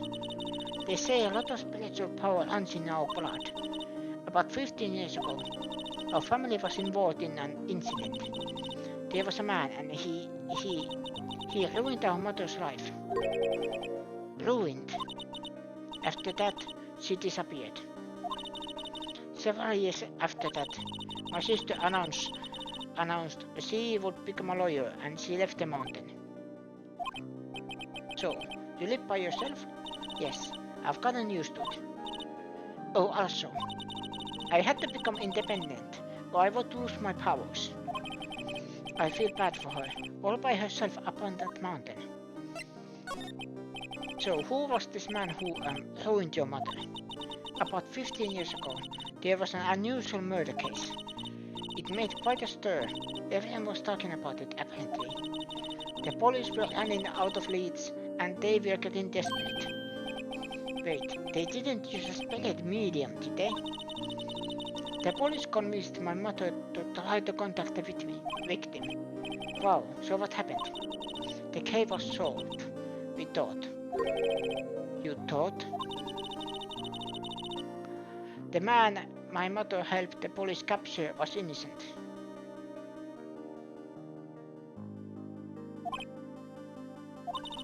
The police's consultation with the medium had all been carried out in secret, of course. But a man found out about it and leaked it to the press. He told all the papers that my mother was a fraud, and the media jumped on it big time. She, my mother, became the laughingstock of the nation. I see. White. Excuse me, White? That was his name. My sister told me. White. Just a little longer now before the state-appointed lawyer comes, I guess. 4 p.m. Time's up. What should I do? Do I just leave her and go home? No. I made up my mind. I'm going to defend you whether you want me to or not. Why? Why? Well,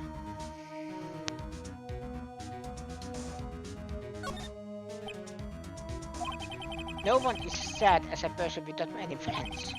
I know, I've been there a long time ago. Why did I become lawyer in the first place? Because someone has to look out for the people who have no one on their side.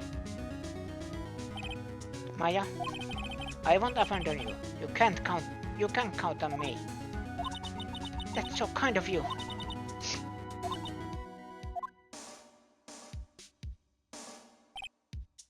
Well, let's fight this one and get you out of here. Right, thank you. Phew, she's smart at last. She looks like an entirely different person. One last question. You are innocent, right? Yes. And I trust you. So you trust me too, okay? It's a deal. So what next? There's something that's been bugging me. Just what was inside the strange woman's drawer. It was when I tried to look into the drawer that she got all defensive. There has to be something in there, screwdriver.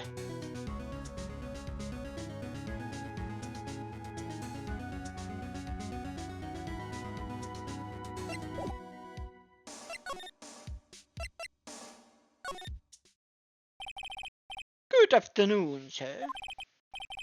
Excuse me, you are? Oh, I beg your pardon, sir. I am the bellboy of this establishment at the service. All right. I've just come up to tell the room service, sir. Oh, do you know where Miss May might be? Oh, I believe our guest Miss May is currently using the facilities. If you're in need of anything, I'll be taking my leave. Please stay as long as you like. Enjoy. Yeah. Wait, no, hey! Why does it seem like every time I come here, I end up embarrassing myself? Wait, that's my chance to snoop around a bit. Oh, I almost forgot. Gah! You came back quick. Might I ask you to inform Miss May that there is a message for her? Please tell her that Mr. Wright of Blue Corp phoned. Alright, sir. Mr. Wright of Blue Corp? Where have I heard that name? Wright. That was his name. My sister told me. Wright was the name of the guy who ruined me and my grandmother. Could it be a coincidence? There's a screwdriver sticking out of that half-open drawer. Now's my chance to see what's inside. What do we have here? A wiretap. What would a woman like her be doing with a thing like this? But added to the court record. There is definitely something suspicious about this Miss May. Why would she have something like this in her hotel room? There's a story behind all this, I know it. Alright. I'll be using this bit of evidence in tomorrow's trial, that's for sure. For Maya's sake. I'll get to this woman's bottom. Wait, I mean, you know what I mean?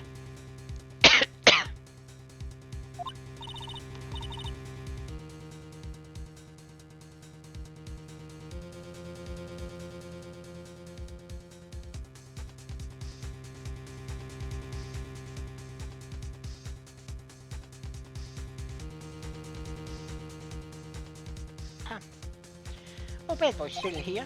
Uh-oh, not time to scram. I look forward to telling with you tomorrow, Miss May.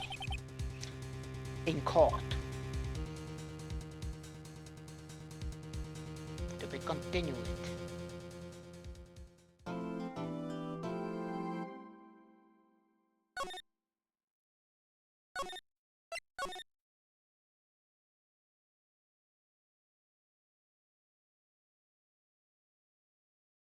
I am actually using this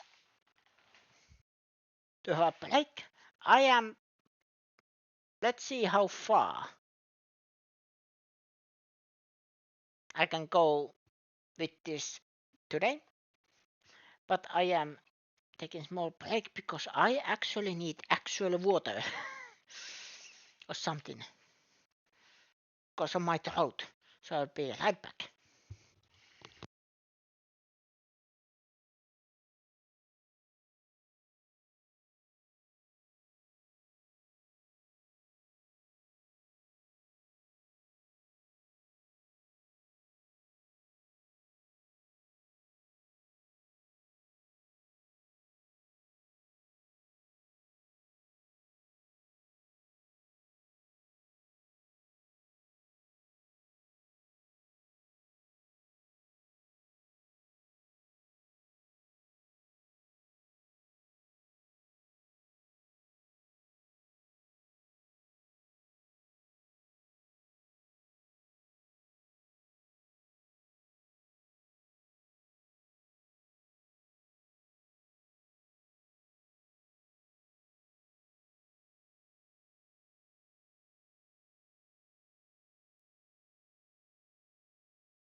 got a little drink.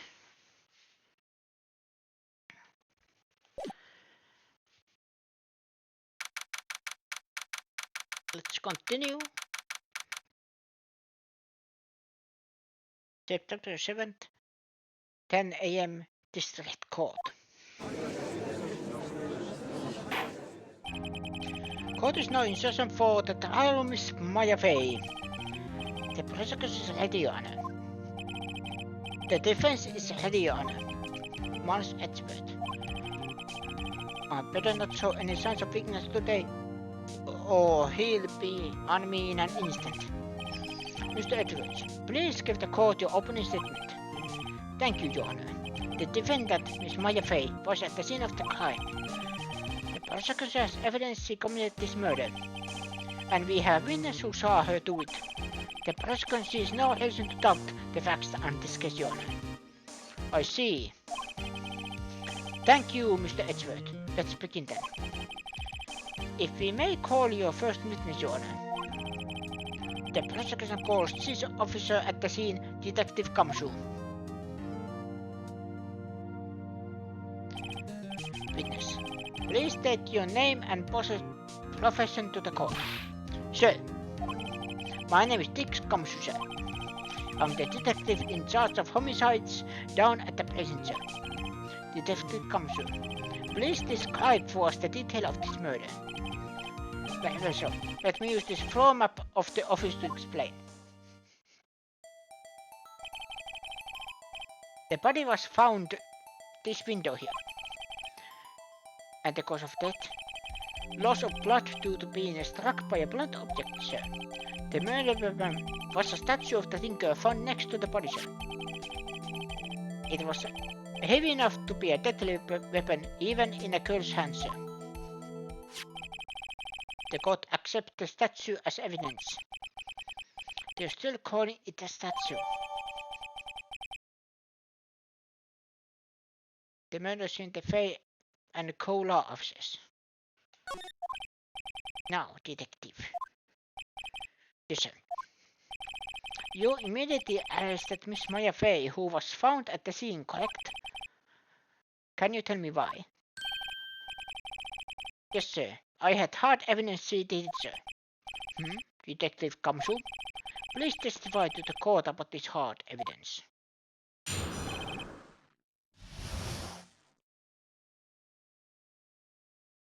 Maya Fey's arrest. As soon as the phone call came in, I rushed to the scene. There were two people there already. The defendant, Miss Maya Fey, and the lawyer, Mr. Phoenix Wright.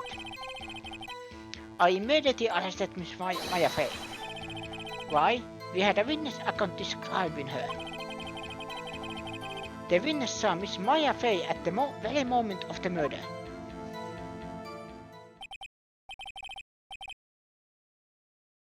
The luck, hello. Kamsu, best detective. No, best detective is Hercule Poirot. After that, Sherlock Holmes. After that,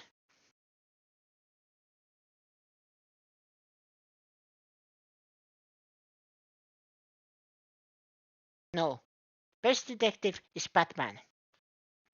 After that, Hercule Poirot, Columbo, and then Sherlock Holmes. The very moment you say. Very well, Mr. Wright, you might begin a cross-examination. Yes, Your Honor. Cross-examine what?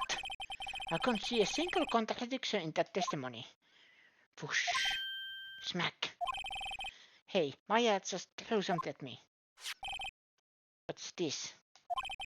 When my sister couldn't find any contradiction in a witness testimony, she would bluff it and press the witness on every detail. The witness always slips up and says something wrong. It worked lots of times. I should have expected Maya would know some of her sister's tricks. Alright, let's give this a try. Something the matter? No, Your Honor. I'd like to begin my cross-examination.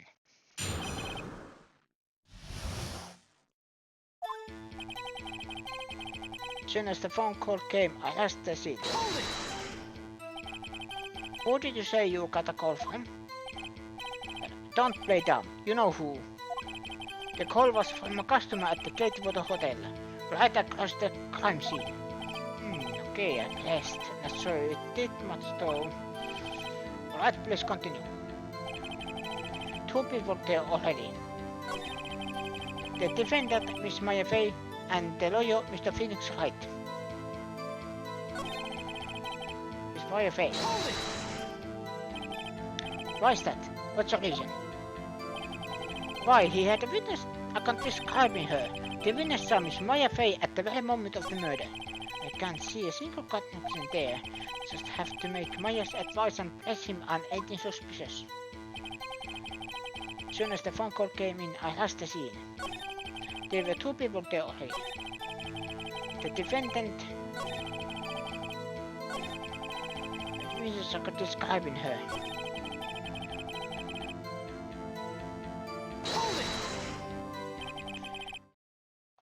Hold on just 1 second, yeah?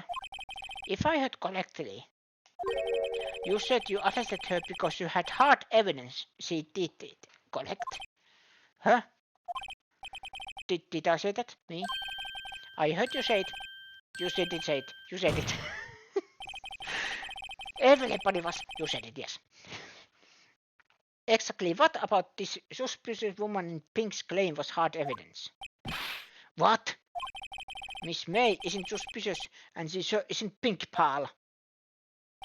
Well, I guess she is pink. That's enough, Detective Kamsu. Do you have any more solid proof other than her claims, Detective? I guess pressing can have its advantages. Yes. Gah. Sorry, I got the order of things mixed up in my testimony, Jonas. There was something I should have told you about first, Jonas. Very well, Detective. Let's hear your testimony again. Hard evidence. After securing the suspect, I examined the scene of the crime with my own eyes.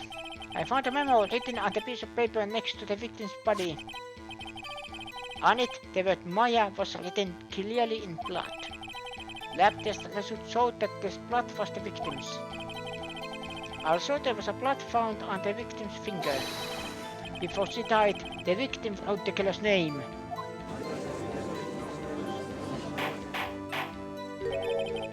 How you like that? That's my hard evidence.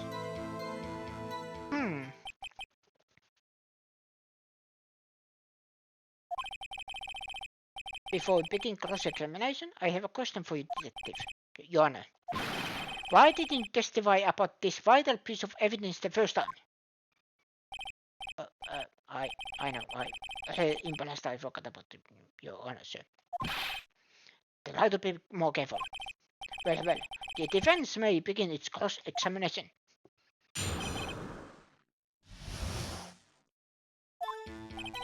After securing the suspect, I examined the scene of the crime with my own eyes. I found a memo written on a piece of paper next to the victim's body. Just because you found it next to the body doesn't mean the victim wrote it. Oh, then who did write it, smart pants? Who?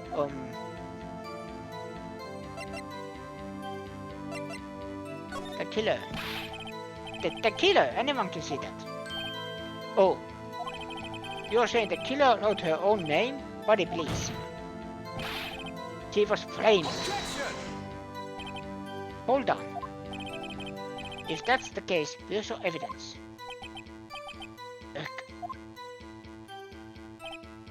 Oh, I guess that was a bit of a tall order for you. Those without evidence shouldn't open their mouths, Mr. Wright. Yeah, pal. Gah. Well, Detective, tell us what was written on that memo you found. On it, the word Maya was written clearly in blood. That test result showed that the blood was the victim's. What kind of tests were these again? What kind? Well, I heard they take the, little bits in the blood and hemoglobin, hemoglobins, hopcop, hemoglobin, I refuse to testify on this matter, pal. I'm no expert on blood tests. Yes, that was quite clear. You may continue with the testimony. Thanks, pal. I'm in your honor, sir. Detective Kamsu. Yeah. I look forward to your next evaluation as should you. Oh. That was a mess. Right, where was I? There was blood found the victim's finger. Before she died, the victim wrote the killer's name. Kamsu, do you get a lot of cases where the victim actually writes the killer's name? Sure, it happens all the time in books and the movies. This isn't a movie, detective. Yes, this is a video game. Oh, oof. Let's talk about the reality, shall we? I guess I haven't heard of many cases now. Don't you find it a little odd that the victim would write down a name? Especially the name of her own sister? Yeah, actually, you got a point there. Stop right there. The witness' opinions on the matter is irrelevant. The facts are clear. The victim wrote down the name of the accused. The victim told us the name of her killer. Order, order. That didn't go so well. That's right, what is it? That's his whole testimony. Okay, there has to be a contradiction there somewhere. Let's find it. With my own eyes.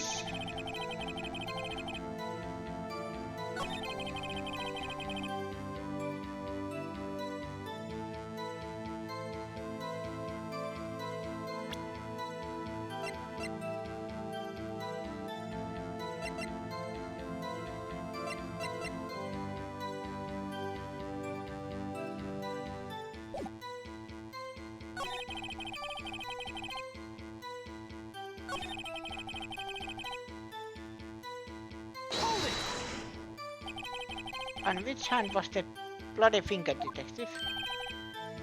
The right hand. He was right-handed. Nice try. I guess it wasn't too hard to see what I was getting at there.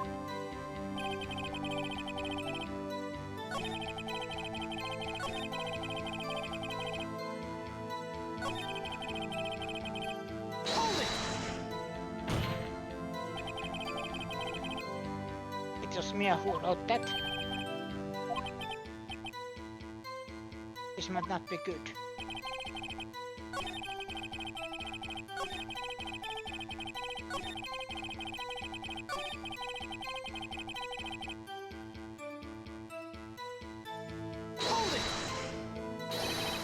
That's because...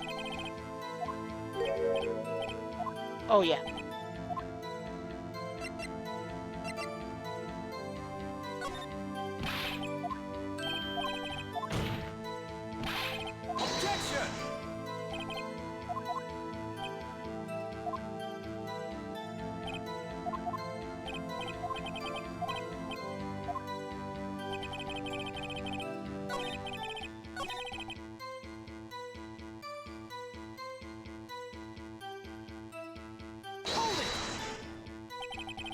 And did you find any evidence?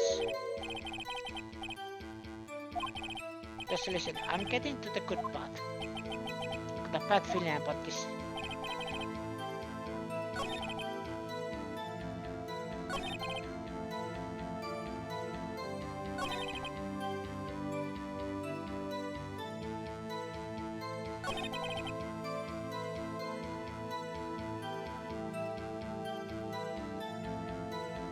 Before she died, the victim wrote the killer's name.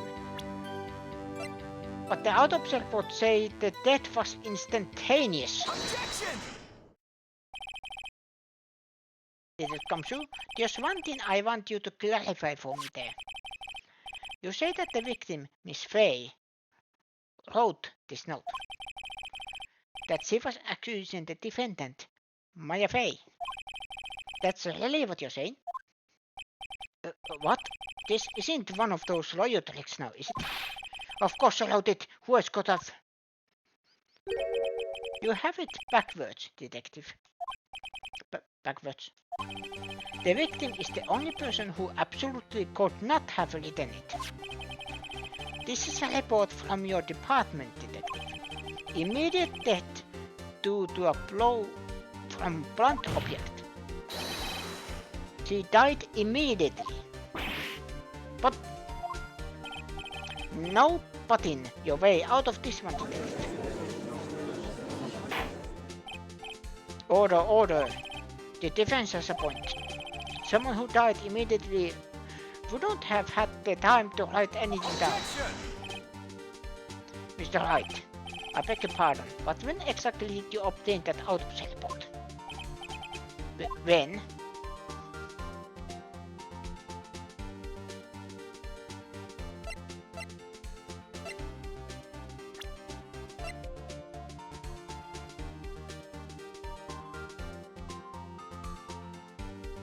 They did it the next day, right?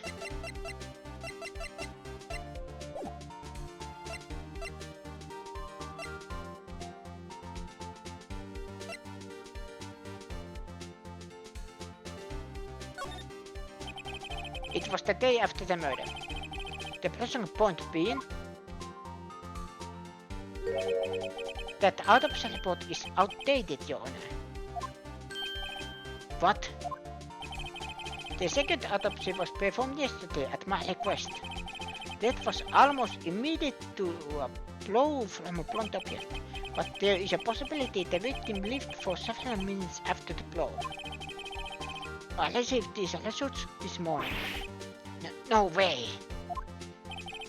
Your Honor, it's quite easy to imagine that the victim did have time to write a Maya. That is all. I see. Damn you, it's word.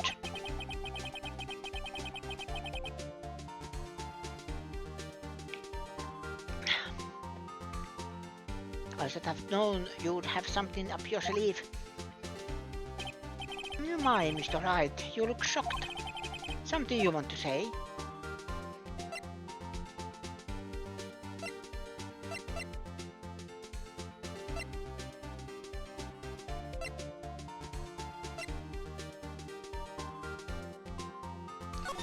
Detective Sam.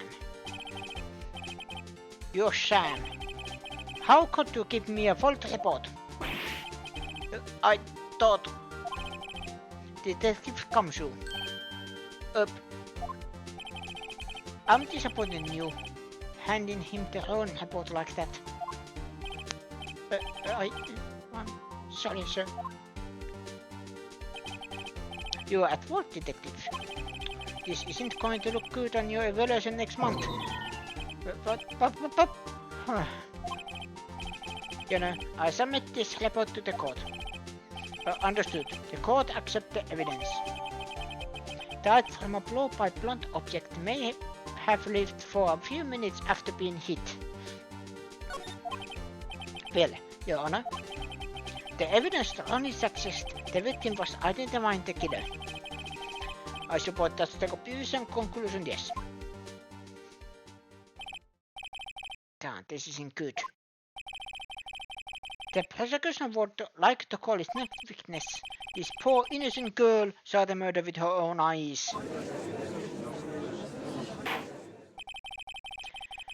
Let the witness Miss April May take the stand. Exactly what part of her is innocent?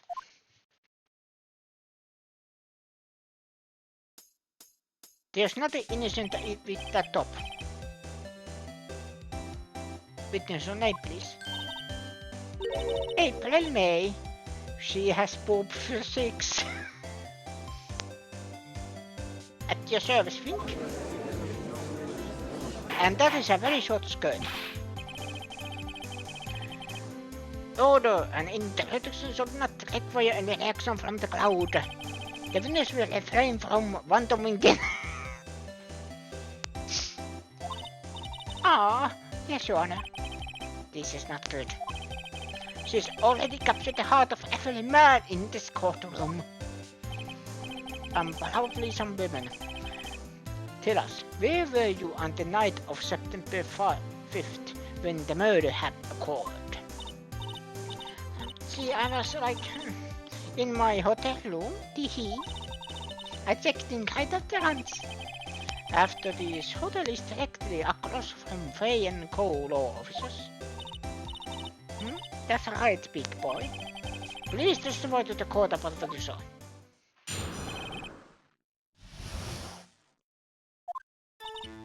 It was like 9 at night. I looked out on the window, I know, you know. And then oof, I saw a woman with long hair being attacked. The one attacking her was the mousy girl sitting in the defendant chair. Then the woman like dodged to one side and ran away. But that girl, she caught up to her and she hit her. Then the woman with the long hair, she kinda slumped. The end, that's all I saw.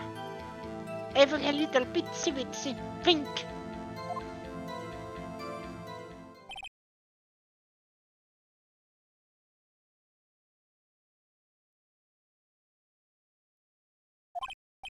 Well, Your Honor, I see. It was a remarkably solid testimony.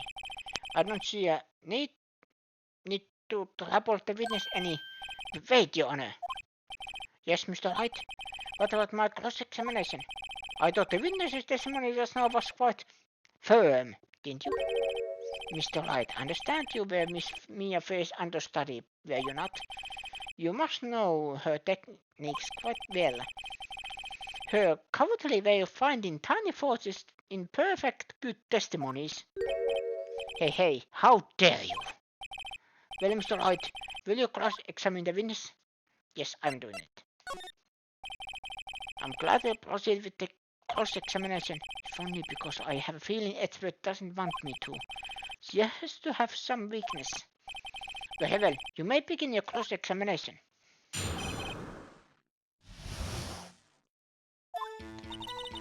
It was like 9 at 9. I looked out the window, you know. And then, I saw a woman with long hair being attacked. The woman with long hair, that was Mia Fay.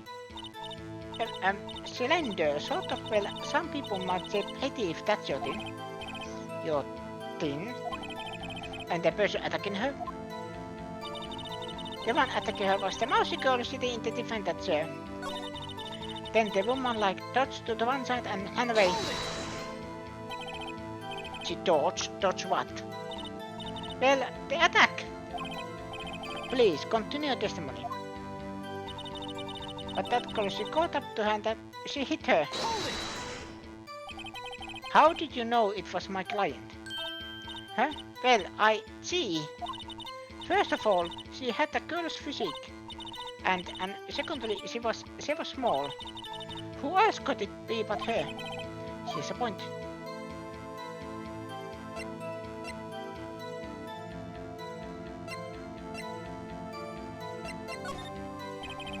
Her testimony certainly does make sense, and everyone in the court keeps siding with her. I'd better not press too hard on this one. Maybe I should just listen to the testimony again.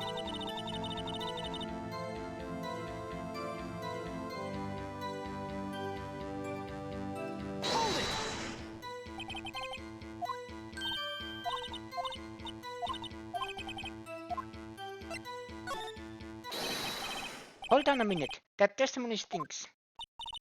What? Miss Fay, I'm willing to bet that.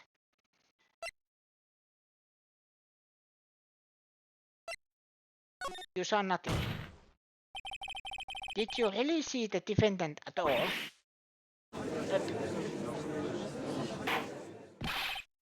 Mr. Wright, what's the meaning of this? Yes, what is the meaning of this? Somebody tell me because I'm clueless about this, I mean. Okay. If you had really witnessed my client, Mia Fay, you would have noticed her clothes before noticing her physique. She's twitching. No one wears clothes like this on a daily basis, except her. And I'm no expert on fashion, but her hairdo looks far from normal to me. However, the witness testimony mentions either of these things. The testimony is bogus. But still, we don't know if she was dressed that way the night of the murder. We know. She was, Your Honor. I saw her. And so did Detective Kamsu. What do you say to that, Miss May? Not Faye, May. What are you trying to say, you mean, liar? I saw what I saw. I just didn't think all that definitely little details were necessary, darling. Details? Miss Faye, the court would like to remind you to please commit nothing in your testimony. I'm sorry, Your Honor. I'd be a good girl, I promise, wink. Your testimony again if you could. Damn, I almost had her.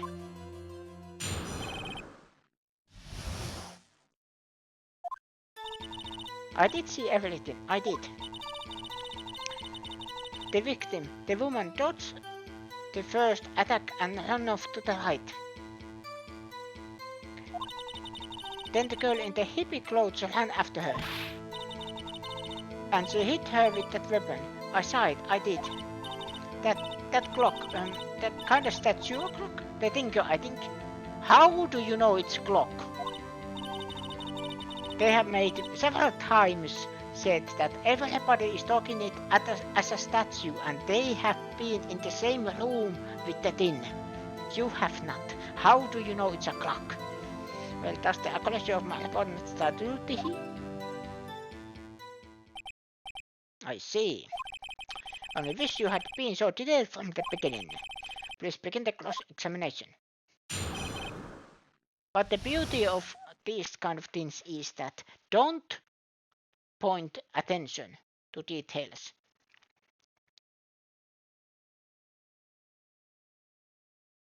Maybe because this kind of feels like tutorial yet, still. Then it is like, it kind of points out, hey, this is my take on it, that, hey, this statue, remember? It's a clock. Then everybody is saying it is a statue, and then everybody is talking it as a statue, and then this one witness who wasn't in the room referred to it as a clock. How it is possible? Just look at it.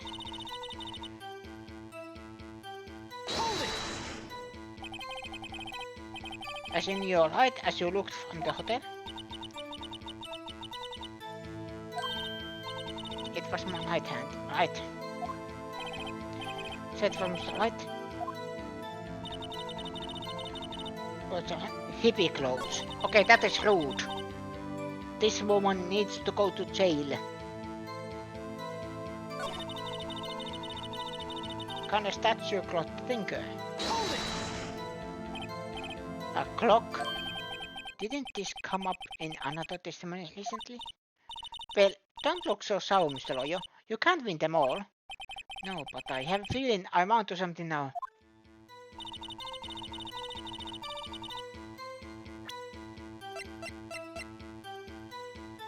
Objection!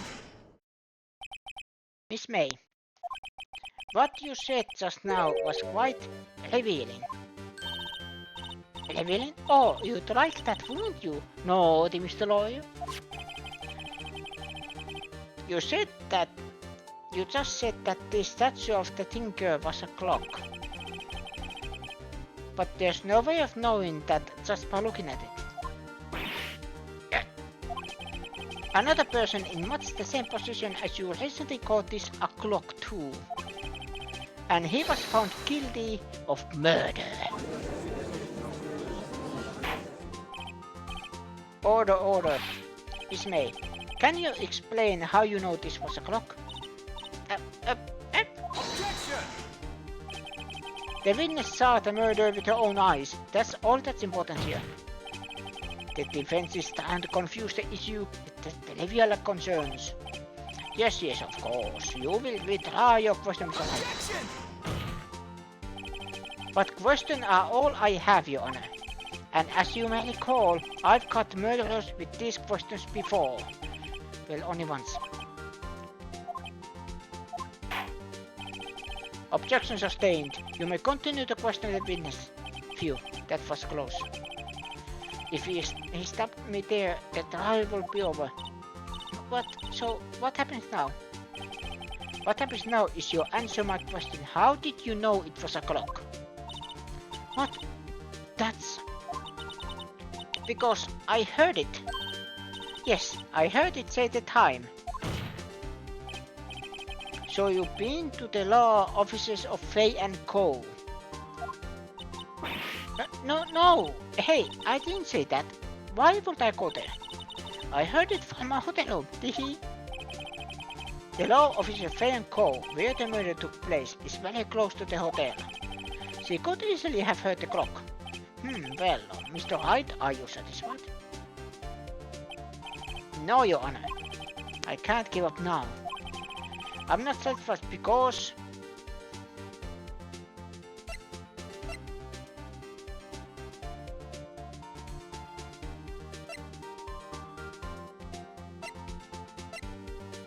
It couldn't have run.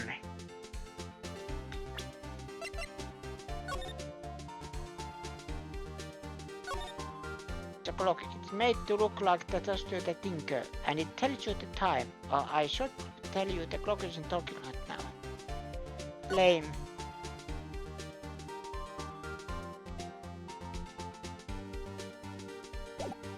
Maybe this one?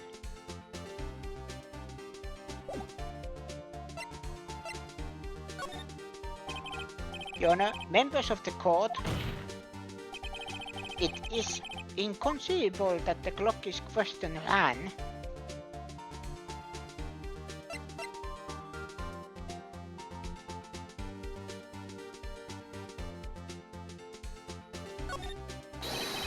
That clock is missing its clockwork. How could you possibly... Just take a look, right now. Oh! See anything interesting, Your Honor? It is as the defense says. This clock is missing its clockwork. It's quite empty. Mr. Wright, would you care to explain the court the meaning of this? It is as you see. The clock was empty. It couldn't have run. Therefore, this witness is a big, fat liar. Fat? Well, Miss May?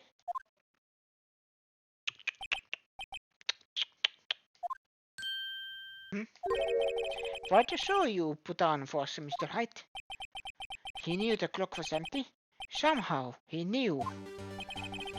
I'm afraid you've forgotten one thing, however. Indeed, the clock is empty. As you say, it can't ring. However, you must ask, when was the clockwork removed? If it was after the witness heard the clock, then there is no contradiction. That's true. That is a possibility. The clock might have been ended after she heard it. And that is exactly what happened, Your Honor. Well, Mr. Wright, can you prove when the clockwork was removed? Impossible, of course. I have proof. But what? Wasn't it you who told me proof is everything? Well, I was listening. And now I'll show you the proof you like so much. The evidence that proves when the clockwork was removed is...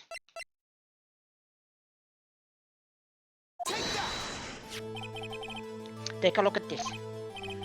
That's a very cute cell phone.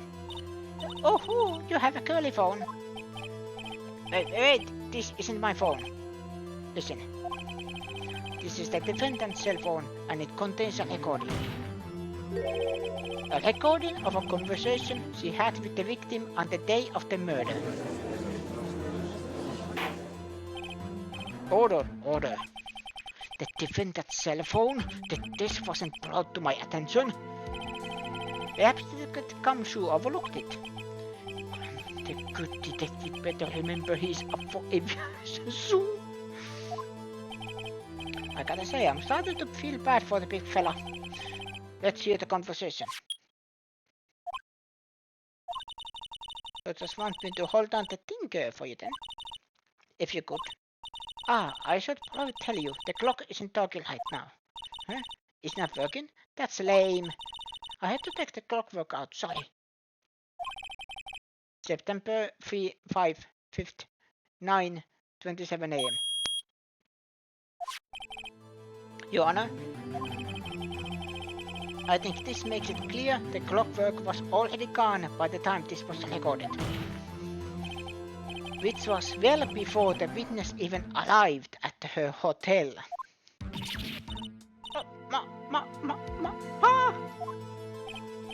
Well, Miss Faye?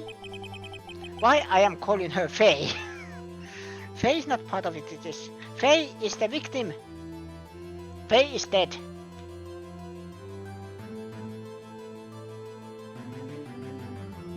Someone found the bunny. Want to care to explain this to the court? Just how did you know that weapon was a clock? Well, isn't it obvious?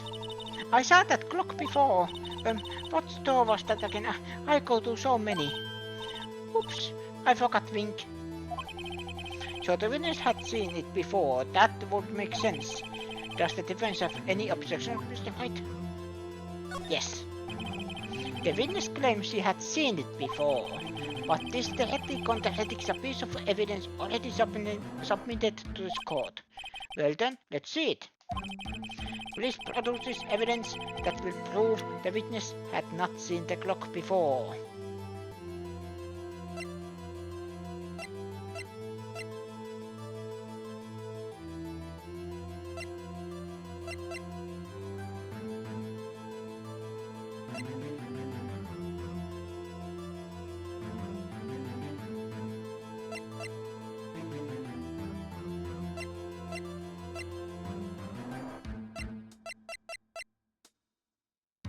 It is made by Butz. It's simple. The clock was never in any store, ever. What? A friend of mine made that clock. Only 2 X's in the world. And the one that isn't here is in police custody. Impossible! Everything is sold in stores! Miss May, I think it's high time you went shopping for a better excuse. Oh, excuse is not on sale today? Oof, Wah!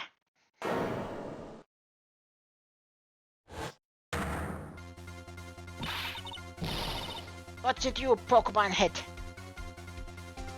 That was not a detail that her heart that is under her boobs, or, you know, the button that keeps the top closed. Relatively closed. Spinned around and is now upside hard. Is there a way to... No. There's no way to just... Okay, there's no way, okay. I was thinking, is there a way... Go... No! Not out of play. There's no way to remove the text box. That stupid clock doesn't matter, okay? We did it, and she should die for die. Whoa, let's not get ahead of ourselves. This is a court of law, and the witness will remain calm. Oh, silly me, grunt. Did I, lose it? I guess I did. Teehee, wink. Scary. Miss May, let me ask. Tell me, how did you know the weapon was a clock? Oh dear. Does the defense have an opinion on this behavior? Okay, this is it. Yes, Your Honor. Allow me to explain how I see the truth of the matter. Miss April May, you knew the weapon was a clock because you had heard about it. The witness had never held the clock in her hand. However, she had heard that it was a clock. She heard? That is correct, Your Honor. There's no other way she could have known the Tinker was a clock. And I can show you the proof. Well, this is interesting. Let's see it then. Show me evidence proving that witness had heard the murder weapon was a clock. Take that! Have a look at this. Oh, I found this in Miss May's room. Mr. Wright, please explain to the court what this is. Miss April May, you were tapping the victim, Miss Mia Faye's phone, were you not? Objection! Your Honor, this is irrelevant. I'm not entirely sure about it. It is. Objection overruled. It troubles me that our witness was in possession of a wiretap. This is outrageous. Does the defense truly claim that the witness was tapping her phone? Absolutely. Even if that was the case, which it's not, you still have to prove one thing. Did the victim ever say that the weapon was a clock on the phone? Can you prove that? I think not. Oh yeah? I think I can. It's simple. What? Here's my proof. Proof that the victim said on the phone that the weapon was a clock.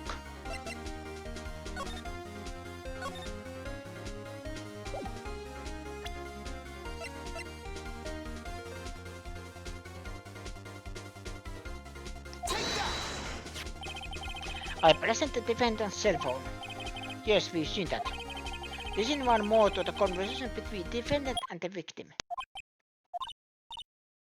You haven't called in a while. Well, actually, there's something to hold down for me again. This time, it's a clock.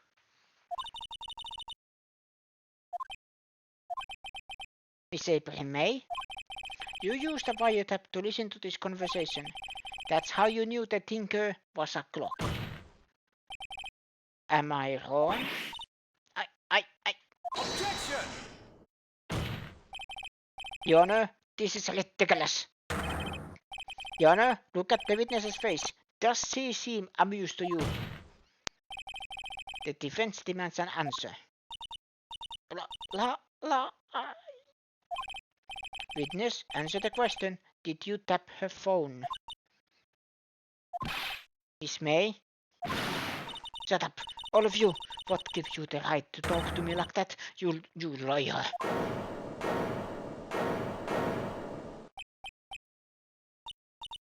It's not fair. All of you gang up on me like that. Oh, so I'm the bad girl. Is that it? Is that it? Oh. That did it. The court seen the real Miss April May now. Now to deal the final blow. Why the wiretap? Why did you tap her phone? Answer the question. Do I have to? Isn't this a murder trial? It's a deputy tapping irrelevant? Yeah, she's saying exactly what Edward wants her to say. Miss May. You had a bit of victim's phone. I hardly call that irrelevant. While this court does not condone the defense tone of voice he has about. Well, Miss May, do you have an explanation for the court? Can you prove you had nothing to do with this murder even though you tapped the phone? I'd like to see her pull that off. Mr. Lawyer, I saw that evil grin. You were probably thinking I'd like to see her pull that off, weren't you? Damn, she's good. Well, you're not the first man who's thought that, and of course I can and will. You can't be serious. No way. Way, I say, way, oh, and I saw you, I'm serious, Mr. Lawyer. Okay, so the killing happened around 9 at night. Why, that's just when I was getting room service from that sweet bellboy. Room service? Iced coffee, I believe it was. Iced coffee, you know? Like normal coffee, but cold. If you don't drink it quick, the ice melts and then you have regular cold coffee. Iced coffee? Think I'm making this up? Asked the bellboy. Wink. Ergo the witness wasn't at the scene at the crime of the murder. So where does that leave us? It is my great displeasure to inform you that the witness appears to have been tapping the victim's telephone. However, that is a separate crime with no bearing on the current case whatsoever. Her testimony stands. She saw the defendant, Maya Fey, commit murder. No, they're going to let her just walk away? There's no way I can win this unless I tie Miss May to the murder somehow. Well, does the defense have anything to say? Well, come on, think of something.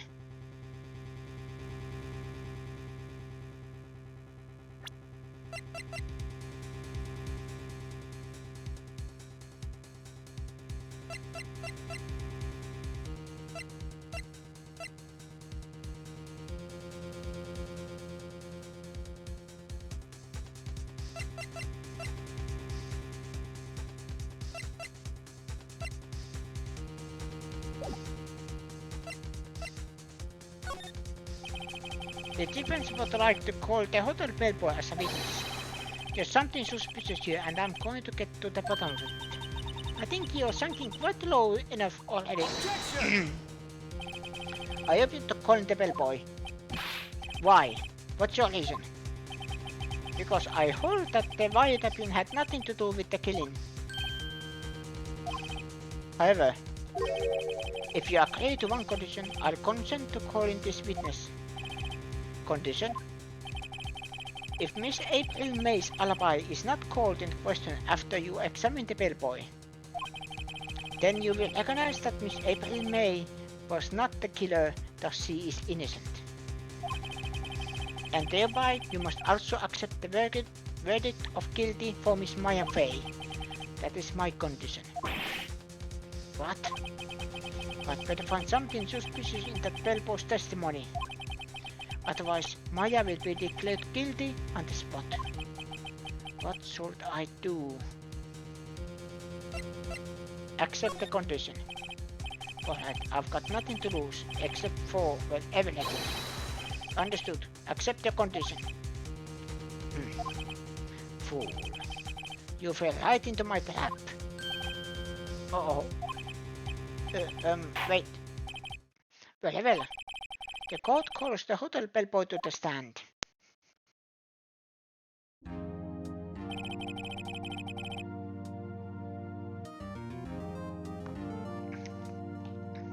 I believe we are ready for the witness to testify.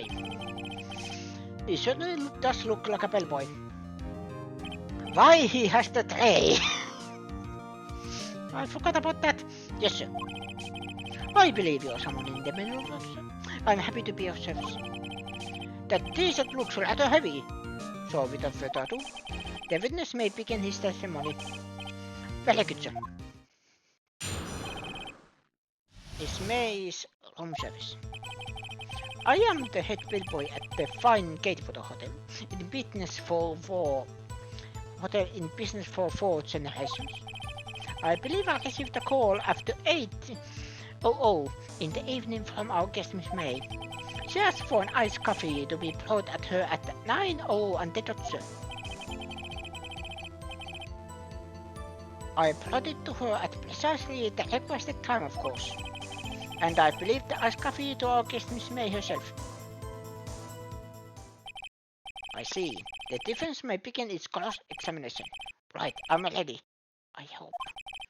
This is it. If I can't prove Miss May was involved with the murder somehow, Maya will be finished.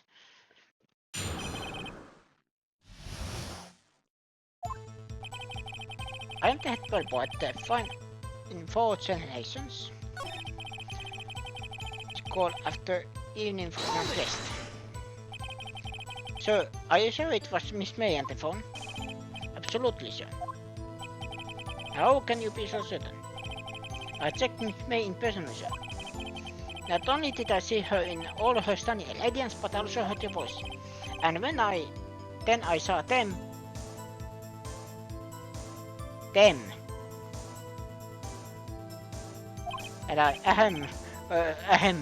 oh. The point being, I remembered her quite well, sir. Yes, what then? I would actually be also stunned by them. Yeah. Just for an iced coffee to be brought to her at 9 on the dot.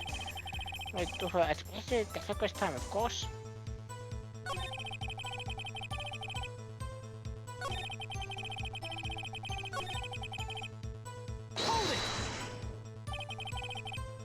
To say.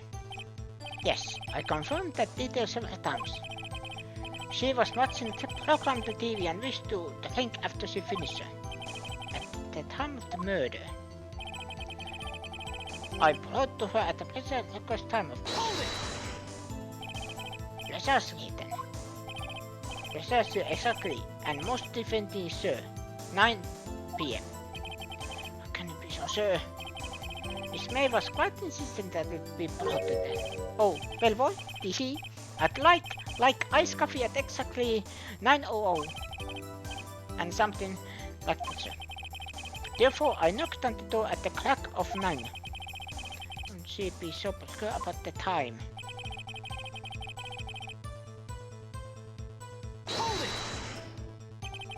You are sure it was Miss April May herself? Absolutely, sir. Absolutely? Yes, sir, as in so very absolutely, sir. It's an endearing mannerism of mine. How come you're so very certain? Well, when I brought the home service, the guest favored me with an impressor, sir. Impressor? Is that French for embrace? It's a French for kiss, sir. But not a French kiss, sir. More of a peck on the cheek. Why would she have done that? I believe perhaps she was momentarily swayed by my brain diminution. It was a moment I shall never ever forget, sir. Sounds pretty fishy to me. I think our Miss May was up to something and wanted the bellboy to remember her. No good. There's nothing there. Is that it? Finally you understand. This bellboy has absolutely no reason to lie. Now, if you have any decency, you will end this rather tedious cross-examination here. It was a bit tedious. The witness may leave the stand. Can't let this happen, can I? Protest. Wait. Please wait. Yes, does the defense have something to add? One last question. Let me ask one last question. Objection! Your Honor, I must object. This charade of justice has gone on long enough. Now, Mr. Expert. Or not Mr. Wright. I'll give you one more question, that's all. Okay. This is really it now. This is my last chance. What to ask him about?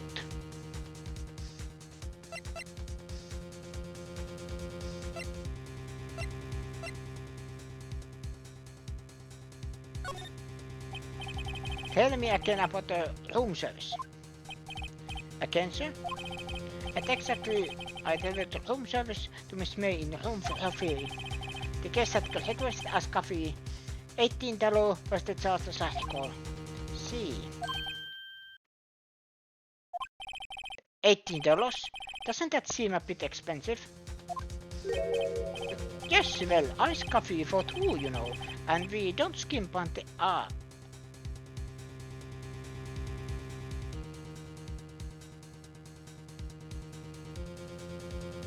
skimp on the S.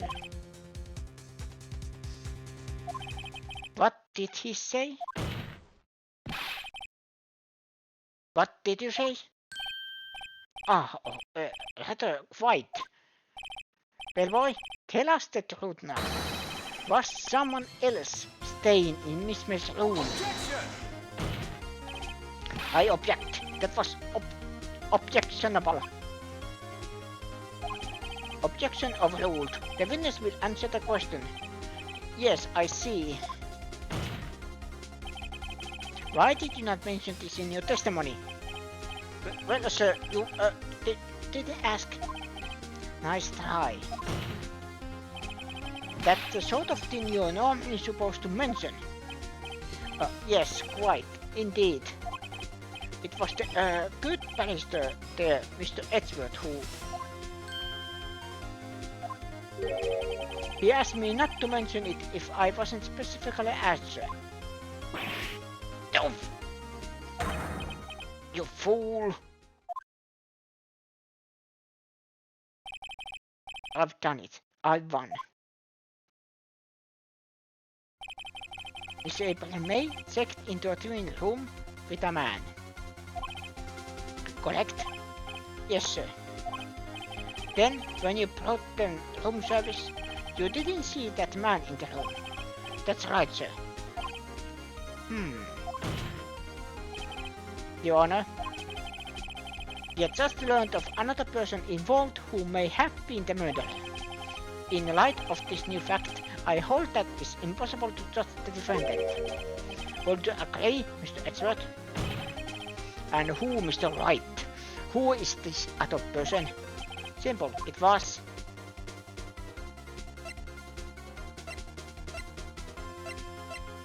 the man with Miss May. The man who checked in with Miss May. Oof. Your Honor,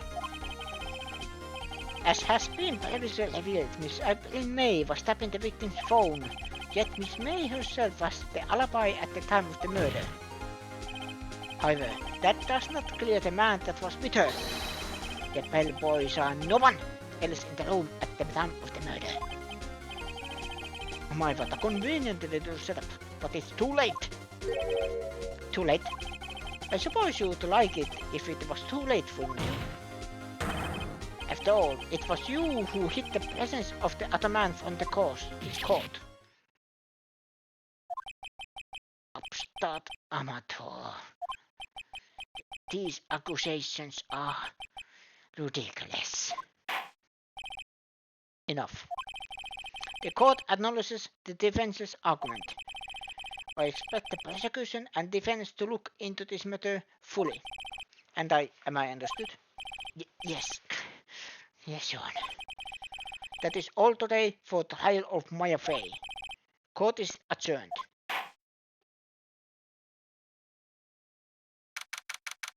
September 7 to 24 p.m. District Court, Defendant Lobby.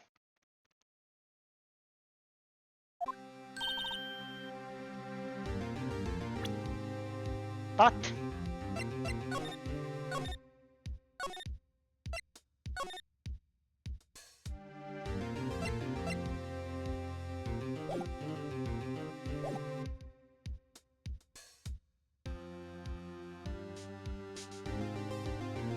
that was, I believe that is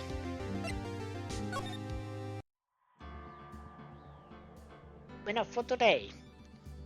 Almost exactly, well, it is exactly 3 hours. But don't you worry, I will continue this tomorrow.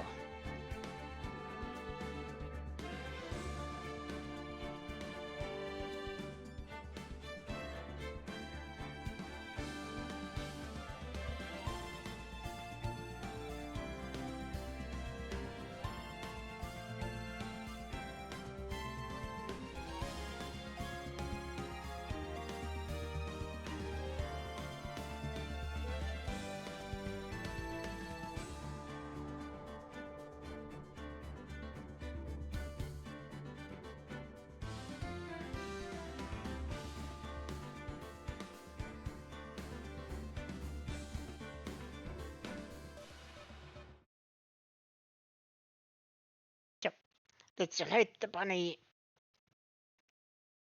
I will leave this here.